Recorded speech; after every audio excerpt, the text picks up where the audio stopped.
Fresh out the box!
Hey everybody, welcome to Fresh Out the Box Plays Icons by Steve Kenson. I am the Game Master, Johananon.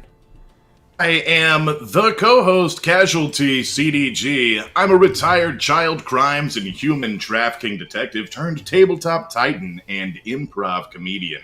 And since it's Wonder Wednesday, we're actually playing our first ever, I guess sort of our second. It's session one of Icons. I'll be playing the part of Ryan Richards, aka Traveler.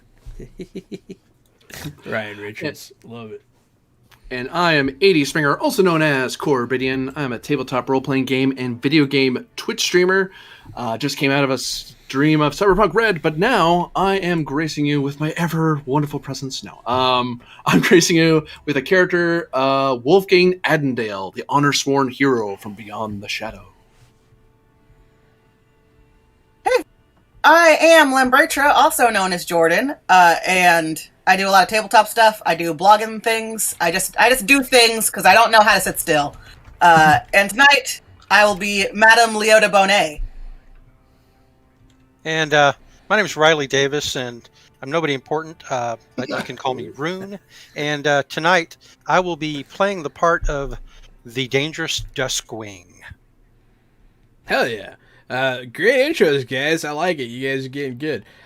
So, anyone watching, this is your first time watching Fresh Out the Box, don't forget you can use your channel points to boon and or doom our players. Dooming will obviously make things harder for them. Booning will give them conviction points so they can spend to do things that heroes do. You can also give me power-up points, GM power-ups, which I shall use to generally harass, and spread hate all over the players. Definitely hashtag icons in the chat to be entered for a chance to win the very book that we're using to play this magnificent game before you, Icons by Steve Kenson. We have all the kinks worked out on the redemption, thanks to Vampire Bites, our winner from last week. Check it out. Ooh, Grim Knight. Boom. Excellent. We have another entry. So yeah, join in before it's too late. We'll be doing the drawing at the end of the night. If you're not here for it, I'll probably just message you. It's not a big deal, but stick around anyways. Yeah, so this is our first episode of Icons, and you guys have all made your characters since we last talked. You guys have backstories. Rune's a cat now. It's cool. I like it. There's more to it than that, but I like oversimplifications. So, in this city, colloquially known as the Crossroads, there's not a train, car, or plane that travels across this country that doesn't come through the Crossroads. About a year ago, there was an event, a portal, seemingly a black hole, except it was exploding instead of imploding, happened in the center of the city, downtown. It interrupted a lot of people were there. Some people went missing, have never been heard from again, and other people were changed forever. One man, however, found themselves in a brand new world with no memory of from whence they came. You, Corbinian, what's your character's name? Wolfgang Adendale. Wolfgang Adendale. So, your memory's a little foggy on what you were doing. All you know is you were trying to stop something from happening. You think you succeeded, and then you wake up in this strange place. You come from a world of fantasy and fiction, monsters and magic, and here you are in the land of plenty. When you come to, you are surrounded by devastation. Buildings are destroyed. There's whole chunks taken out of buildings all around you. And that is where you begin. So what we're going to do in this game, we're going to go a year forward to the present. We're going to play there. But we are going to do flashbacks to this event and to the fallout of it so that you guys can kind of develop your characters as you go. It looks like, let's see, every single player has been booned by Vampire Bites. Thank you so much, Sean. So everyone gained a conviction point, and I got powered up as well. So everybody... Is conviction determination? Determination. Yeah, that one. Yeah. Got it. Hey, everyone calls this something different. I'm always forgetting. That's true. It's a new system. We're always playing new systems. I'm just playing new systems. Playing so many. Oh, tomorrow, session 0 of Wild Sea! Right. But yeah. So that's where you are, Corbin. That's where you are, Wolfgang. I'll do my best to start calling you. Go ahead and describe yourself as you are standing next to a half evaporated dumpster, and possibly like the lower half of a person. I kind of instinctually kind of bring up my my right hand, a big, almost golden bronze shield, a heater shield. Kind of looking around, have my sword in my hand, which looks like a dream, a faith once thought of.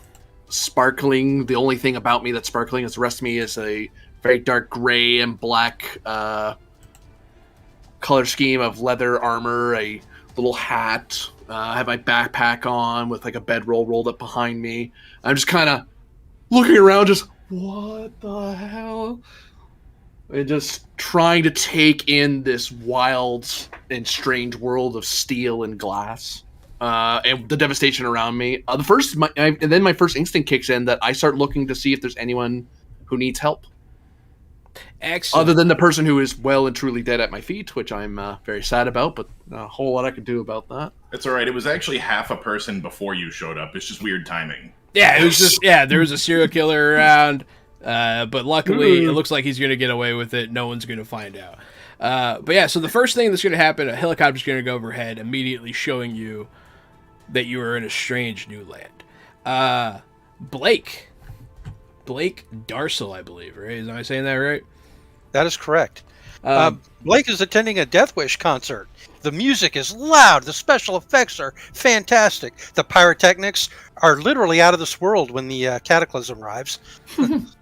Yeah, you are at a death metal concert by the band Death Wish at the bar called Beelzebub. And when this thing happens, so what happens to the bar is it is partially opened up by this cataclysm. There's some collapsing. It's not completely destroyed, but you do see people get sucked in. They get sucked up into the sky and disappear, presumably disintegrated. But you're not sure. You don't really know. As this is happening, you feel something begin to happen to you. Go ahead and describe that to the folks at home. I would assume that it is the cataclysm is occurring and the bar is coming apart and the band's still playing because they don't realize anything's going on right away. Either way, they're still playing. and half of the crowd is probably drugged out of their mind too, right? Mm-hmm. And Blake is, well, he's only 17 at this time and he really shouldn't even be at a bar. But you know how it is when you're that age and it's death metal. You know a guy who knows a guy who let you in the back door. Oh, I have a couple concussions that say I know exactly what it is. Right. So as this cataclysm is unfolding and the multidimensional energies wash across the entire city, but some of it concentrates into Blake, who begins to undergo a horrific change. And he doesn't realize immediately, but within just a few moments, he's no longer human. He's roughly the size of a small pony and is feline in shape, except there's also wings with metallic glossy feathers sprouting out of his back. And he looks absolutely horrifically scary. So as he moves to help people and to grasp people who are being sucked up into the air and try to hold them down, he doesn't have a hand. He has this giant paw. It's still big enough that he can grab and manipulate people well enough, but he's not human anymore. And his voice is deeper and much more resonant and sounds very strange and inhuman. So even as he does his best to help people, and he's also trying to understand what has happened to me. Yeah. And that's what happens to Blake. Since you went ahead and went through all the trouble of getting the artist's permission to show this image on screen, there he is. There's our friend Duskwing, transformed into his cat bird hybrid heavy metal van side painting character, which is dope. Yes. Fucking dope. And I'd like to mention that I have permission from the original artist. His name is Hituro, Hituro, on DeviantArt. So that's where you can find the artist. Excellent. Continue on. Yeah, absolutely. Jordan, you, I believe, have a business, right? Yes. Leota Bonet is the Crossroads' most famed tarot card reader and fortune teller. I bet you didn't see this coming. Or You maybe know, you did. Maybe you did. She woke up that morning having a bad feeling about the day, and she decided to close the shop early. Yeah, as you're closing up the shop and heading on home, that's when these things happen. The sky opens up, you see it, and you're a lot closer than you want to be. You kind of moved towards this thing, almost instinctually. And when you come to, you're underneath some rubble, and you are changed. You're a changed woman. Are any of those changes physical? I mean, a little bit. Listen, Leota takes yoga regularly, but she does not understand how she was able to remove rubble off of the top of her the way that you'd take off a blanket in the morning. During this event, So- you throw like half a brick wall off of yourself, and you are a brand new person at this. You are reborn. You come out of this stronger, and possibly just all around better than you were before, which not everyone's so lucky. And then the man himself, Ryan, right? Yeah, that's right. Ryan Richards. Ryan, so you are watching the city as you do. You are a part of an organization. You're a legacy hire. That your mother is a very famous super person. Well, as famous as super people get in this world. It's not the most common thing. But here you are doing your best to watch the city when all of this goes down. You are, one of you at least, is in the area. Yeah, I'm totally fine with being like in one of the me's, being in a town square. Actually, as the camera kind of pans to what my character's up to, it zooms through an academy first, and you see a version of me sitting in class looking really bored, and then the camera pans down the hallway and you see another me in another class, and then one me walking out of the bathroom. Then you see two me's outside playing basketball with each other, and then one me is sneaking away from class. And he's over in the town square getting himself an ice cream when this rupture happens. And so right as Wolfgang turns and looks around this chaotic town square, I just, like, drop a pink ice cream cone and stare at him like, Do you move to help? Yes, I'll start doing, as the wheels will turn in my head. I've actually been training to be a superhero, so I'll start doing kind of my signature move, which is to grab people and teleport them out, and then reappear and keep doing that. Absolutely. So so it sounds like most of you are going to be aiding in the disaster relief of this. Things happen during this. You see other people are changing as well. It's not just you. It's not everybody, but you definitely witness several metamorphosis events during during this horrific time in the city. So we're gonna fast forward a year later. A year after you've had time to come to grips, it is the ceremony, the memorial ceremony for those that were lost, confirmed dead, or just still missing. Their names are etched onto a monument. It's one of those plain geometric shapes, just a shape.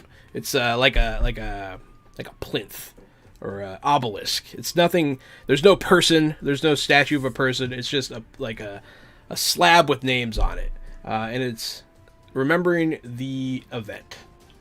The mayor of the Crossroads, Daniel Jones, will be giving a speech out in front. It is not directly where Ground Zero was. That area is still kind of decommissioned. They're trying to bring it back, but after a year, it has not happened yet. He'll be there, Daniel Jones. The police chief, Wendy West, will be there as well. And just a bunch of reporters. That whole scene, there's people standing there with their plastic cup candles and their flowers and their hollow words, offering their thoughts and prayers. But yes. Thanks. Sorry, I'm very bleak. My bad. No, it's great. Everyone has a good time. I don't know. But yeah, during this year, some of you have had a chance to come to grips with your power. Wolfgang, you kind of found your way a bit. You're still a lost person in a strange land that can't remember exactly where you come from. But you've adapted. You kind of, whatever that looks like, you can let me know. Unless the Hercules going, ooh, a car. Like, I know what a car is. Gotcha. But can I drive one? No. Okay. But I know what one is, and it doesn't scare me anymore. Your horseless carriage is very interesting. That sort of thing. Yeah, your world was like pre-steampunk, but like the ideas were there. You didn't have guns or anything, but like steam power was kind of happening. But pretty low tech. Yeah, you've gotten used to things around here. And Rune, you, Blake, you have learned, I believe, at this point to return human form, right? Yeah, it was only a few days later that he returned to human form, but he couldn't control his power well for the longest time, so he ran away from home. And he's 18 now, but he's still estranged from his family. He lives in a van down by the river. There you go. And it's a sweet, sweet van. It is. It has a beautiful, rock metal dragon painting on the side of it and all that stuff, airbrushed. Blake has since then really devoted himself to busking professionally and playing pickup spots with local bands filling guitar. That's such an interesting bard character, for sure. I like it a lot. Leota, you've realized at this point that you are a goddess. You might have already known that to begin with. I feel like you were probably pretty empowered, but now you can rip people in half if you want to, but you don't have to. You're probably. I hope you're better than that. What have you been doing? I could. Are you still a tarot reader, or have you given that up for a life of superhero-dom? I have put that on the back burner for superhero-dom. I like to believe that since I can rip people in half, I found the serial killer in the year, the one who was responsible for the legs in the alley. Absolutely. So you've been hunting down. So you've been trying to help contain this badness during this year. It was easier for you to come to grips with what happened than the other two, because one of them's lost, one of them is an estranged child. Gary, Ryan. So what's happened to you is your unique ability. There's 8 of you. You're a collective onto yourself, and you can travel around pretty well. You have been tasked with tracking the fallout of this thing, keeping tabs on the changed and the trying to figure out exactly what happened. They still don't know. It's been a year. They don't know where the anomaly came from. They don't even know about Corbinian's character yet. They don't know that someone came through at all, let alone possibly more than just him. That is where you are picking up. But in this past year, super villainy has begun. It was not a thing before this. There were some superheroes that, would stop natural disasters, terrorists, that kind of thing. But super villains were very much not a thing. But the area of town, the part of town, it was happening in a big city. A lot of criminals got hit. A lot of normal people, too, that became criminals because they're now disfigured monsters. And there are also other minor heroes out and about. So, all of you, I imagine, have kind of, maybe flocked to this kind of trouble. All of you except for Blake. Blake's kind of normal. He's trying to be, but he can't because trouble finds him. So... Yeah, I think... I have a question for the Game Master. Yeah. Do you think it's a good time for you to consider having each player one by one go through their character's qualities? Oh, you want to go over your qualities? Yeah, you guys can talk about your qualities if you want to. We'll go in any order you want. Yeah, go ahead. We'll start with... why don't you start? Well, if you insist. All right, then. So, Blake Darcel is transforming hero. He has several qualities that are quite unique to him. The first is that he is known by few, but feared by many. his monstrous transformation is leaves him in such an inhuman and horrifying state that most people wouldn't really want to stand very near him or be near him at all. It's like being near a possibly hungry man-eating tiger, only it's monstrous and can fly. So the few people who do get to know him and understand that he isn't actually just a monster and that he can talk and that he's trying to help people, they may have a different opinion of it, but it's very few people who would. His second quality is that he is of two worlds. He does not yet understand this himself, but he is more than just Blake Darcel now. Whatever has bonded with him and created this new form that he can transform into is from that other realm. And his third quality is that he is a weirdness magnet. The strangest things that happen to anybody, anywhere, always seem to come to Blake. No matter which form he's in or what he's up to, problems just seem to come his way, especially strange ones. And we can go over to... Let's go to Corbinian. Let's see what Wolfgang's qualities are. Well, Wolfgang Aidendale is... I went to the wrong thing. I was going to read off someone else's stuff. He comes from beyond the shadow. Somehow, some way, he has come to this place of stealing glass from a land of fantasy and magic. Unfortunately, the benefit of that is that he himself is not super powered or a wizard or anything like that. No, in his hands he holds a shield of danger that vibrates in his arm when he's in trouble and pulls itself into position to defend him. He also has a sword, a telekinetic sword that he can point at distant targets and lift and throw as needed. That's where his power comes from. So he is a lot more well-equipped than your average human, and he is a human from his realm. Unfortunately, as we've learned, he knows very, very little. He knows horseless carriage, that is a computation device, that is a very tall building. Why do you use paper money instead of coinage? That makes no sense. So he's learning a lot. He does have some knowledge of technology in this world, but he's always behind the eight ball every time. He's always catching up. Second quality is that only those of this land will lead me to my purpose. Wolfgang is the kind of guy who will not hide his ignorance. If he doesn't know, he might say, "How much is that? How do I pay for that?" "Oh, I'm sorry, I didn't mean to inconvenience you." So on the plus side, that means that does mean people do help him. Yeah. But the downside, of course, is that there is something in the back of his mind that he knows he needs to do. He knows he's here for a reason. Mm-hmm. He's here, but he doesn't recall what it is. The last is he knows an oath, and that drives him, the way of honor, to learn, to seek, to do. To learn about the world around him, to seek out good deeds, and that he should do, and evil he must oppose.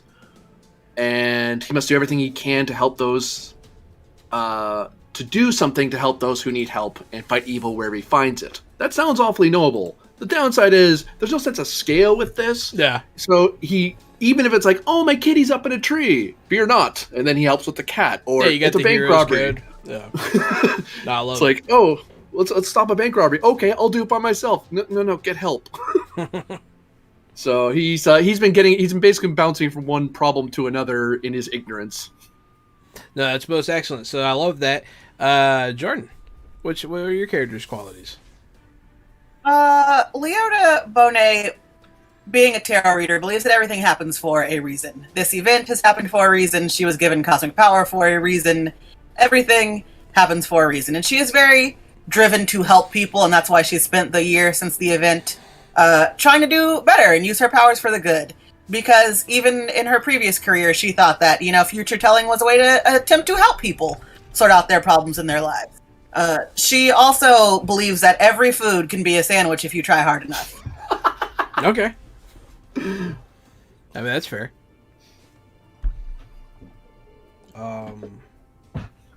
Yeah, no. That's good. Nice and concise. See how it is. And Gary. No. Mine.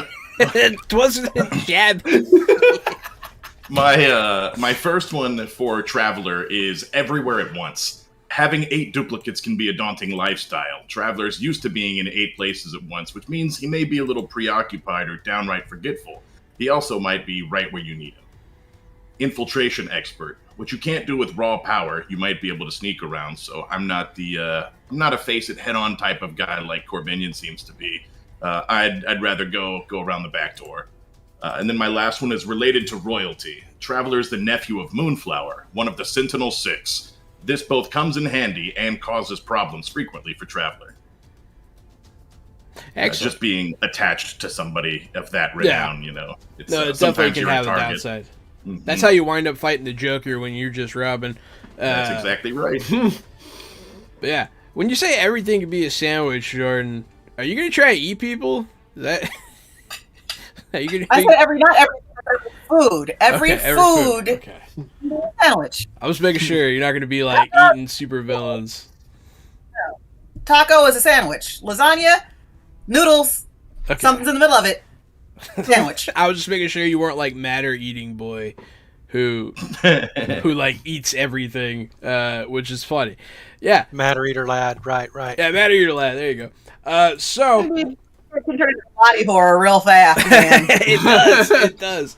Speaking of body horror, What a so segue. 3 of you have been drawn to this area, to the docks. There's crime afoot. There's a shipment being stolen right now by villains. You guys have been kind of having some trouble lately. The villain activity has gotten out of hand. There's a lot more of them than there are of you these days. And it's been rough. You guys maybe are coming off of some losses here.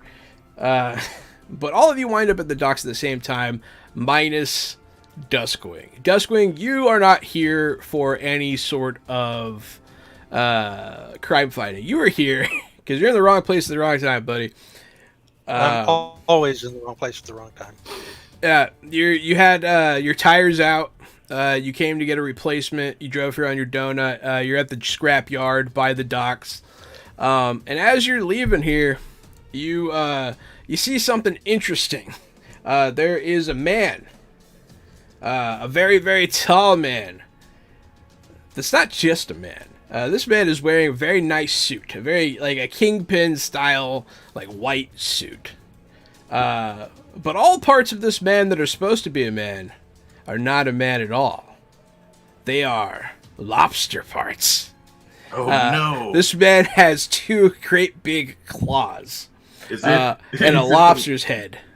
Is this the mobster lobster? This is Lobster the Mobster. Yep, I fucking knew The it. super villain.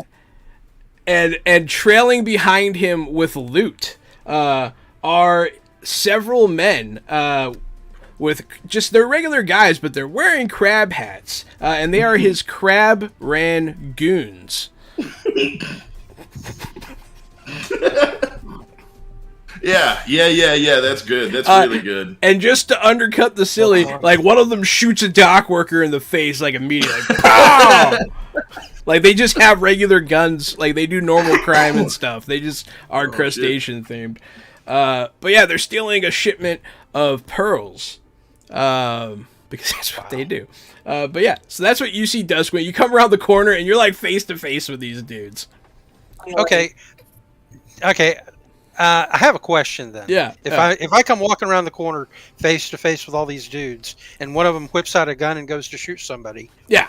I'd like to know if I can like literally step back behind the corner that I just stepped out from, transform, since I took the extra to make it instant, Yeah. and jump back around in front of that guy. And Yeah, you want to save the guy? Yeah, go for it. I mean, that'll take my turn, but I'm literally going to just back up where they don't see me, change into my horrific animal form, and then dive out in front of that guy with my wings spread and take the bullets heroically, because they aren't going to bother me. Too tough. But yeah, that's what I'll do. That'll be my action. I heard somebody say they wanted some goofy villains, so here you go. But yeah, so that's where you open up. You guys see specifically the multiple man traveler. You actually see, because you're usually in a good position to see. You see someone turn into a panther, and then you didn't get a good look at him beforehand, but you see that this thing was once a man, but then instead of like eating somebody, it defends the dock worker. The other two of you are arriving on the scene as well. You heard that this was happening. I feel like you probably had forewarning, Jordan. Like you were like, I don't know, maybe you tapped into the ether, maybe you have an informant. And then you were drawn here by your shield, Corbin, your danger sensing shield. It was vibrating at the presence of Lobster the Mobster. But as this panther jumps in and saves this dock worker, the Lobster the Mobster stands up high and goes, "Who is this? How dare you? Do you not know who I am?" And he's going to run up and he's going to lobster punch you with his giant claw. He's not going to pinch you. He's going to punch you with a crustacean fist. So let's see how this goes. Let's get into it. Let's start making some rolls here. You guys ready for the first rolls of icons? I am ready. All right. Wait, this game has rolls? No one told me about What? this. I thought this was diceless. Yeah, so go ahead and roll your defense roll. You have a defense roll? I think actually he's just going to make an attack roll against me, and I have to react to defend. Yeah, there you go. Yeah. Right? Yeah. Since my only action is to defend someone else, I don't think I can defend myself. Okay, so you're going to get in the way. Yeah, I'm just getting in the way and taking the hit so nobody else gets hurt. Right. Okay. So he can just hit me. He hits you. What's his damage effect rank? He's not going to hit you. He didn't even hit me? I rolled really bad. He wasn't ready to fight the mighty Duskwing today. He's just gonna punch the ground and break the concrete on the dock. He's gonna be like, no. He's gonna make lobster noises. I don't know what that is. I feel like it's like there's like a Yeah. like a lot of clicking. Yeah. Mhm. Get him, my rangoons! And then the other guys are gonna strike karate poses, and they're gonna fight you. But this is where I'm like breaking my head. yeah. This is where you guys can intercede. Yeah. It is now the turns. The heroes who are waiting in the wings can jump in at this point. Any one of you, if you want to be the first, you can. I'm going to run out into the street and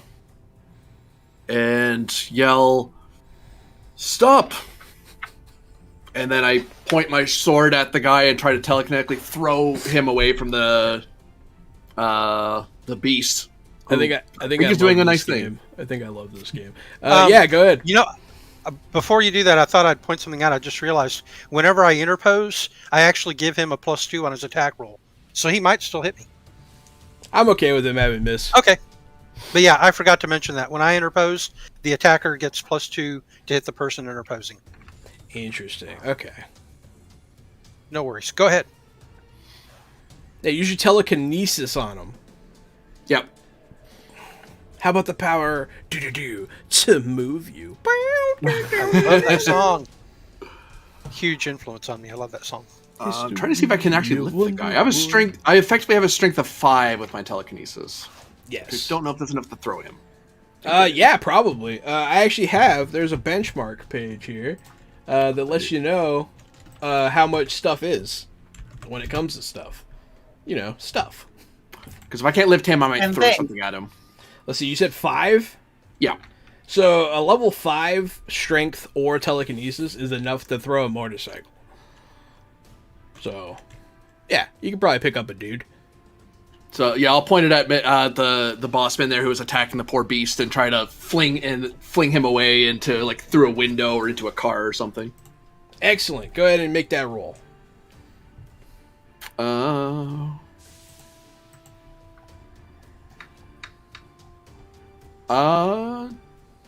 That's going to be a. Let's see here. It's going to be Typically, your. it's going to be. It's going to be your 5 for telekinesis plus a d6. D6? Okay. So D6 plus 5. I'll try to see if there's a quick click in there. I'd have to set it up, but I'll do that next time. Oh, it's actually prowess for a bashing attack type thing. I think for powers though, you use your power level. Oh, really? Yeah. Okay. I think so. Don't quote me on that. No, I'm pretty sure it's actually stat. and then the power is used for the effect level. Telekinesis. So use prowess to make the blasting attack. Okay. Okay. Yeah, do that. Yeah, click your prowess, the dice next to your prowess. Should do it automatically. Prowess? Oh, cool. I didn't see it had that. Wow. Dang. That's a hell of a roll. So with that 12, you point your sword at Lobster the Mobster, and you throw. Where are you throwing him at? Are you throwing him into something? You're throwing him into the ocean? What are you doing? I'm not throwing Mr. I'm gonna throw him into like one of those horseless carriages that looks very thick, like a nice one that they call it a truck. You're gonna throw him fling through the him into thick it as hard boy. as I can. Gotcha. Yeah, you deposit this lobster man into this car, and you deal 5 to him. Because that's how strong your telekinesis is, which I like. Very nice. Surrender, and I will not slay you. Get him! He'll save from crap. like inside this car. He's like this, and these crab ran goons.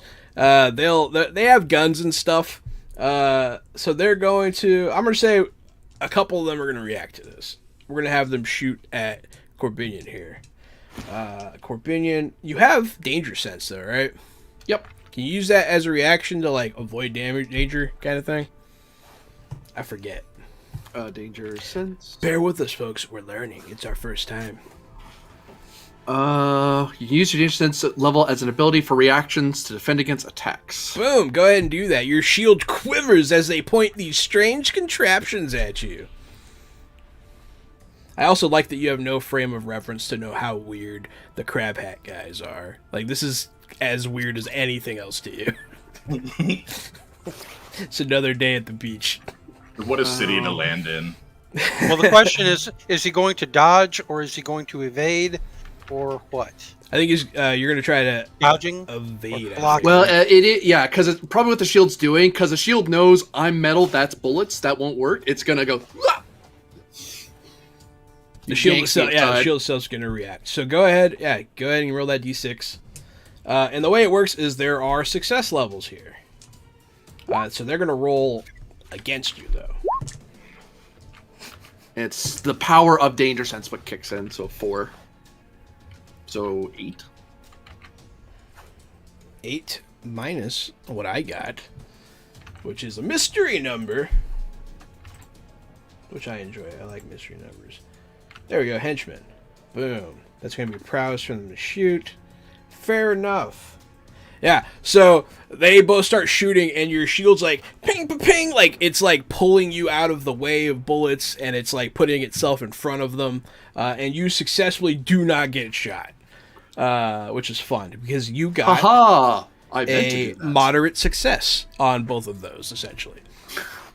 Which is cool. Yeah, I'm looking at, there's like this chart thing. It's a whole thing. We'll figure it out. Oh, cool. It's fun. It's actually really easy. So, Jordan or Gary, you guys see this ridiculous scene that I created before you. You guys helped create it, though, so I don't feel that bad. What are you doing? Getting some lobster. Docky are these docks? Like, are there like boxes and Oh, yeah. like cargo? Oh, yeah. Okay. There's like a crane overhead I that's think- moving ominously. Yeah. Whole thing.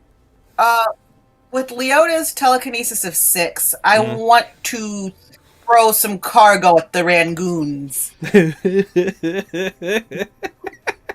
What a sentence. Yeah, please go ahead. Roll your, I believe, Prow- is it prowess, gonna be prowess again? Yeah. Yep. Roll your Prowess prowess. to hit. And then your effect level It's 6 the guy for right next to prowess, right?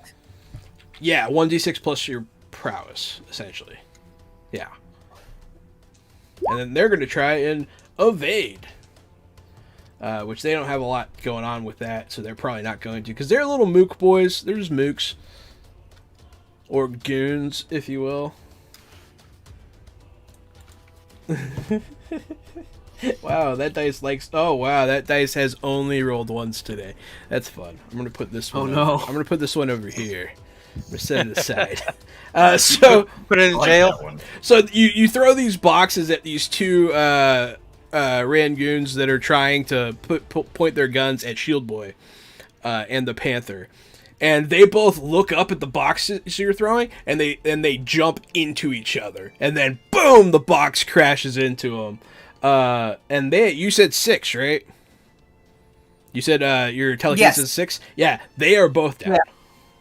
Like, ugh! They're taken out by this. And last but not least, Gary, you can feel free to stand by and watch. That is kind of your job, but you can intercede if you like. Yeah, it seems like they're doing just fine. They are doing pretty good. So you're going to be watching from the mysterious figure watch. What do you look like watching? And where are you? So I'm still torn between what my appearance is going to be. I guess I can get a better costume later. Yeah, you can always change. Yeah, right now I look like a regular guy in street clothes. Okay. Because in my mind, you looked like a Fantastic Four guy, which I couldn't shake that. So I'm glad that you're a street clothes guy. It helps. Yeah, I might, I have an idea for my future outfit, but it's a lot to jump into. Mm-hmm. No, absolutely. So yeah, you're standing by watching these newly minted heroes coming together to battle these abominable beings from the depths. Duskwing. So I guess actually real quick, the lobster has to go again. He's gonna stand up out of the truck and like rip it open. Like he's just gonna rip it apart with his can opener hands. He's gonna be like, if you like the initiative, I can tell you the page number where that's determined. Oh yeah, no, we can do the initiative next time. Okay. I already kind of messed it up. But yeah, no, that's fine. It's perfectly good this way too. Yeah, I like doing it this way sometimes. But yeah, no, he's gonna rip the car open. And he's gonna stand up. I'm gonna make you a punch you can't refuse. And he's gonna like come and he's gonna try. I wonder who he's gonna punch. I feel like it's probably gonna be. I'm gonna make it the Panther again. He's gonna go for the Panther. You're the most intimidating one. He's a big guy. He's gonna go for the big guy. I'm not even gonna defend myself. You're gonna let I'm him gonna punch let him hit me as hard as he wants. So he is going to. He's going to hit you. And with his strength, you are going to take. Is it mitigated by anything? Yes. Just give me the damage number. I can't wait to tell you my mitigation. Excellent. So he's going to punch you for a solid 7. I have 9 damage resistance. Okay. So he actually does not harm me at all. He's gonna punch you. He didn't get any bonus damage from his roll, so he's gonna hit you. And you're gonna like kind of skitter back a bit, but you don't take any damage. And then nothing real anyway. Like he might like cause some superficial stuff. Nothing actual real, right? Yeah.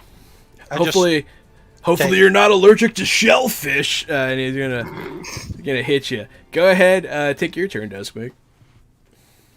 All right. I look. How tall is this guy exactly?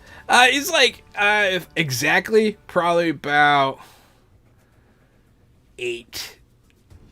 Perfect. All right. This giant panther with wings will rear back on its back legs and actually stand up like a person.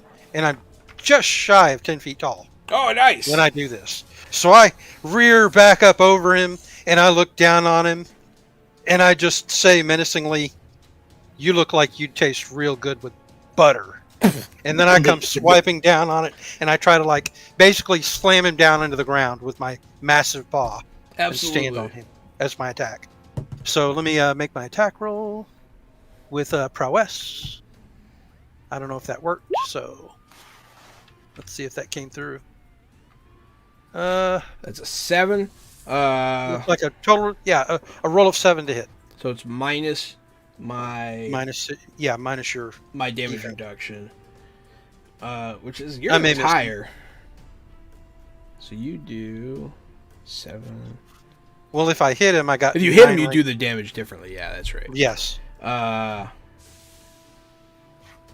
no, you're gonna do. Yeah, you hit him with a massive success. I do 9. A massive success. Massive success. Well, then that's 9 points, and he has to test for stun. I think. So yeah, 9 points of damage and test for stun. Which my hope was that I would like slam him down to the ground. So yeah. Not send him flying. He does not get stunned, but go ahead and do your damage. 9 points. 9 points. So damage reduction, his health. Okay. I don't know if he has any damage resistance or not. He might. He has some. He has his armor. His Cool. armored shell. Of course, he's a lobster. If that's not armor, I don't know what is. Yeah. So yeah, no, you actually like you hit him and you actually like crack his shell a bit, and he's like, "Grr." Okay. 'Cause that's what lobsters sound like. But fortunately, you guys are kind of kicking their asses. This is cool.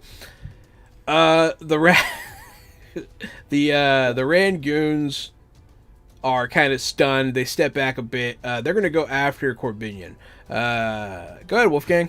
You have these two stunned Rangoons. They're like, we don't know what to do. They weren't expecting a trio of supers to come intercede here. I will point at some nearby glass with my sword and yank it toward me so it shreds into them. See, yeah, I was worried that you might try to eat the lobster guy, Jordan. No, because that would be a good lobster roll. Lobster roll sounds delicious. That sounds delicious. But yeah, Corbin, you said telekinesis? I'm pointing at some glass and shredding into one of the because I don't have area. Oh no! So it turns it into a coordination attack. I'm using a sharp object to attack them. Yeah, there you go. Go ahead and make that coordination check.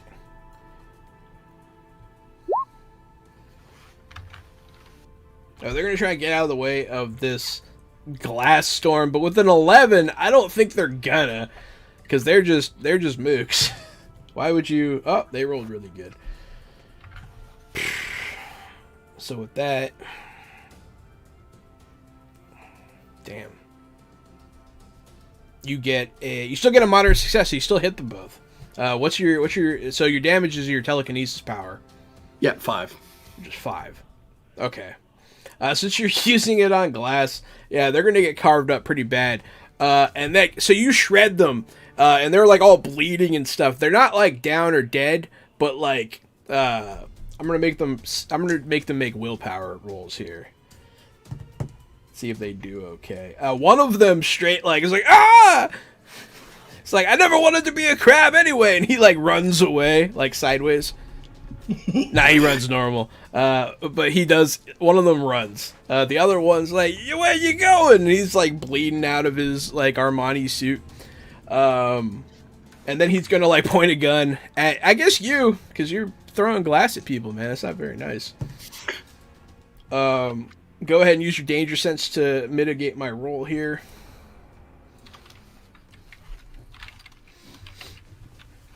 I got 6. 7. Well, you know how numbers work. So. Oh, sorry. I don't know how math works though. 4 is less than 5, so that is actually 6. That's okay. Yeah, no work. Okay.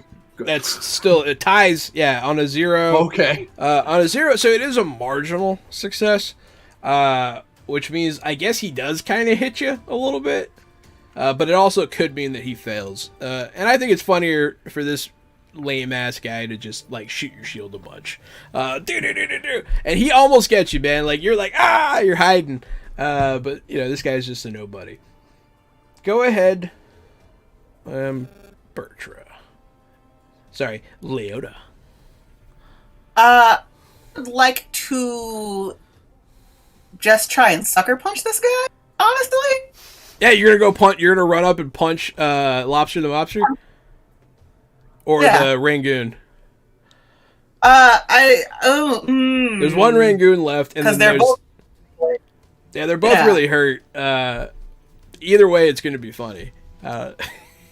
I Just remember running up to the lobster guy.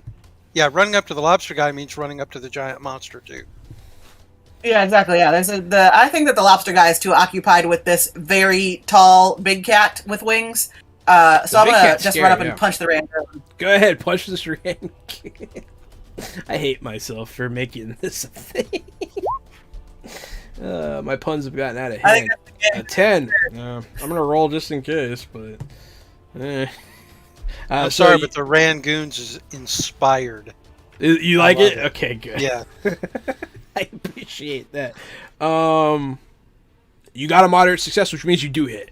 And you're just punching them. What's your strength or ability of punching? 5. So like this guy's like, you're a coward. He starts shooting at the shield guy. You just run up. You're like, ah! And you just like punch him right in the side of the head. And like you punch him out of his crab hat. He just like does a flip. His crab hat lands on the back of his head. He's like ass up on the ground. You clean his clock. But yeah. And then finally, Mobster the Lobster is going to look around. It seems I've lost this day. Did Gary get a turn? Gary, oh yeah, do you want to take a turn? Gary needs a panel this page. You don't want to? Actually, Traveler, do any of you guys still have your eyes on or line of sight on the guy who got blasted and who's running away? The little crab rangoon.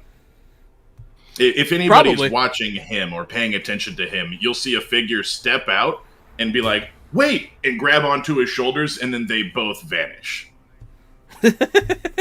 Nice. That's fine. I won't even make you roll for that because of the situation. It's Yeah, pretty. he's a mook about to die. I thought you might let me get away with There's that. no way he's gonna be ready for that enough to stop it. Where are you taking him? Or is it straight to the police station. straight to jail? Yeah, the next frame, he's in a cell and I'm in there with him, and the police are letting me out of the cell. That's It's funny. like the meme. Right to jail, no questions, no trial. Right to jail. Just straight to jail. Right to jail. Music too loud, straight to jail. But yeah, the lobster's gonna be like, seems I'm in hot water. And he's going to take the suitcase full of stolen gems, and he's gonna like hightail it. And by hightail, I mean he's gonna lift his like tail high up behind him. He's gonna run as fast as he can towards the water, and he's gonna get to the water, and he's gonna try and jump in and escape. That's his plan. It's his master plan. That's all he's got. But Duskwing, you're right after him. All right. I you will can try to stop see him. if I'm fast enough. I have a flight speed of 7 when I take to the air, so I'm going to attempt to fly after him and grab him. before You he are gets to the fast edge. enough. He's not very. He's regular speed on land. Okay, then what I want to do is basically take off up into the air, over, and then come down on top of him and slam down on top of him, grappling him so that he can go no further, that he cannot escape. I won't deal damage to him. I'll just hold him in place with my overwhelming power. Yeah, go ahead and give me a. So you're trying to grapple him essentially. Yes, that is correct. Yeah, go I don't ahead. know if that's going to be prowess or coordination. I would allow prowess or strength. Okay. Well, my strength would be a rank 9 currently, so I I'll figured do it that. would be pretty high. Yeah. So go ahead and try. His is pretty high too, but not. It's not a 9. Yours is Right, very right. high. Okay. Well, I'm just going to roll a d6 and we'll add 9 to it. Yeah.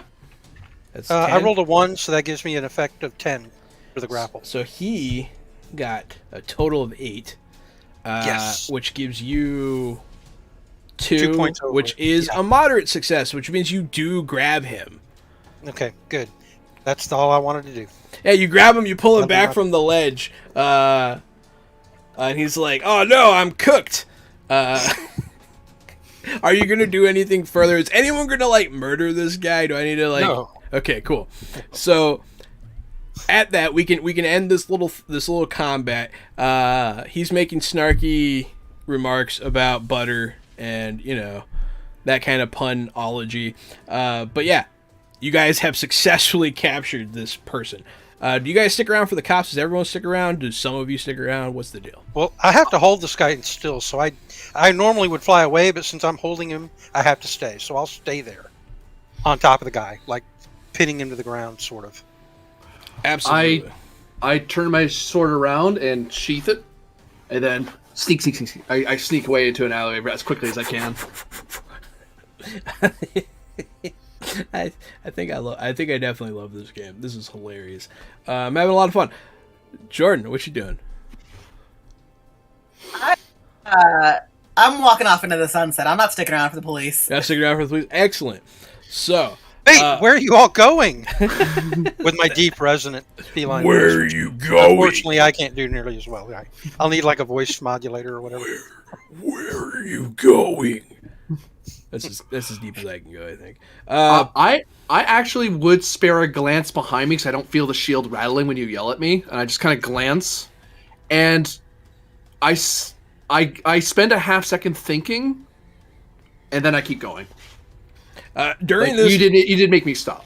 during this moment, you do have a glimpse of before the calamity. You have a glimpse of your world, which doesn't happen all the time. And you do see some iconography of some sort of winged cat creature. You don't know, you don't have context for it. You don't know if it was like an evil god or like a guardian spirit or maybe just a sigil or an emblem of a house. You don't know. But it does remind you of home. I sneak away a bit more and I stop. I just kind of straighten up. Left hand resting on my sword where it's sheathed, and I just walk on over. Excuse me, mighty cat. I must ask your name, sir. I feel compelled to ask. If you're not too busy, of course. No one's ever asked me my name before. This Is it- socially awkward cat. I am known as Duskwing the Dangerous. I love it. Duskwing, do you perhaps lord over supplicants to your might and prowess? I'm sorry. I don't know what you're asking me there, Captain Cosplay. What? One of the crab ran goons from like underneath the lobster that's in your like captive pile would be like, I think he's asking if you're some kind of boss man. And then he'll like shake his head. I'll look down at him and like thump him unconscious, and then I'll look back up at you and say, no. I just protect people from the shadows of the night. Very well. I introduce myself to you, sir, as Wolfgang Aidendale, hero of honor and willing to give you assistance should you be willing to uphold the honorable acts of rescuing those in need. I unfortunately do not have a phone in a cell, so I am unable to receive your messages in a timely manner. You mean you don't have a cell phone yet? Yes, that thing. Dude, if you can get together a little money, I know a place where you can get a phone real cheap. It's called Cricket. Today's episode of Fresh Out the Box brought to you by Cricket Wireless. Cricket Wireless. We'll call it Cockroach Wireless. How's that? There you go. File the the serial number. We'll call it Locust. Yeah, they got Locust. That's good. Locust buds. Well, sir, I would be much appreciated to do so. However, it seems that gold coin is not an acceptable currency. I have found in the last year that trading it Did in you at a say local gold? bank. Why, yes, sir. Well, I know a place where you can exchange your gold for real money. Really? Today's That would episode, be much appreciated. today's I know a few episode of Fresh places. Out the Box brought to you by Cash for Gold. CashForGold.com. No. Sorry, I couldn't help myself. Well, I'm tell you what, I don't have a phone on me. I mean, it's kind of hard to have pockets when you don't even have pockets. But if you could try to catch that lady that ran off a minute ago, who punched one of those guys unconscious, maybe she's got a phone. I mean, we need to get the cops here. Is there like I don't even know. You where a payphone is. guys hear sirens. You see cherries and berries. They're coming. Okay. Well, I'm going to wait then for the police to arrive, and as soon as they do, and they can get this guy, I'm flying away. I don't want to answer any questions to the police. Well, sir, I will remark on your presence and your name and make haste to connect with you once again. For now, interceding with the local law enforcement is not to my advantage. Apparently, being armed with a sword and shield is frowned upon in this city. Strange. Yeah, but yeah, sometimes. Well, if you make a name for yourself, I'm pretty sure they can make special rules for you. like some of them superheroes get. The police will arrive at this point. They'll pull up. They'll get out of the car. Some of them do because of Draw guns on me. Specifically because of your quality, known by many, or known by few, feared by many. They're aware of you. You have a reputation, and they approach warily, but they do see. All right, just stay where you are. They look unsure of what to do next. Okay, I'm just gonna like flip this poor lobster guy over on his back so that, like a crab, he's unable to move properly initially, and then I'm gonna say, "He's all yours," but I don't think he likes being cooked in butter. And then I'm gonna like just lift off up into the sky and whoosh, like super fast fly off. And Wolfgang, are you still there, or did you? There's a moment where I noticed that the cops were approaching warily, so I was kind of like my shield up, just not reaching for my sword, just kind of like, you're not going to shoot him, are you? And then, woof, rushes behind me. Haha! Well, you have a. Could I have grabbed him? And were you close enough that I could grab you? Probably. Okay, I could grab you and take you with me if you don't resist. If you're not attacking me, the shield doesn't vibrate, so I just kind of feel pause and go, well, bye then, I suppose. Ah! Then I will carry you away with me. We're so high up. Why? You guys fly off into the day. It's broad daylight. Oh, well, that's fine. It's a big city. I can land in an alley. It is a big city. Yeah, it's a big city. Sure. Jordan, where'd you go? As a woman of color, I said, while I helped, I am getting out of here before the police arrive. There you go. And I did just that. Don't blame you. I imagine that Yoda's outfit is very much like when Gail Simon was writing Batgirl. So like a nice pants and a leather jacket and boots. Like it's very practical. Nice. I don't know the reference. I'm not as versed as you, but I can look it up. Gail, what? What's a good rhyme? Simone. Simone. Ah, look at that. Mm. Nice. Yeah. But like you're like, okay, so you're like wearing like what do you call them? Yeah. Like a onesie. What do you call it? Like a onesie. It's kind Well, of that just sounds like jamming. It's kind of like a baby's onesie for an adult. But I think they call those jumpsuits. Yeah, but it doesn't have the leg part, the one I'm looking at. But that's okay. You can have the leg part if you want. But yeah, so cool. Yeah, you look cool. Are you wearing a mask at all? No. No mask. Excellent. Okay. No. Multiple man, Gary, Yo. Ryan. Was that your only copy in the vicinity? No, actually. So when the police cars pull up, anyone who is astute notices one of the police officers who gets out to copy of me. Okay. And also, you notice two guys get into a white van in the background, dressed in white T-shirts and orange construction vests and hard hats. They get in a van and leave. They also look like me. You're the village people?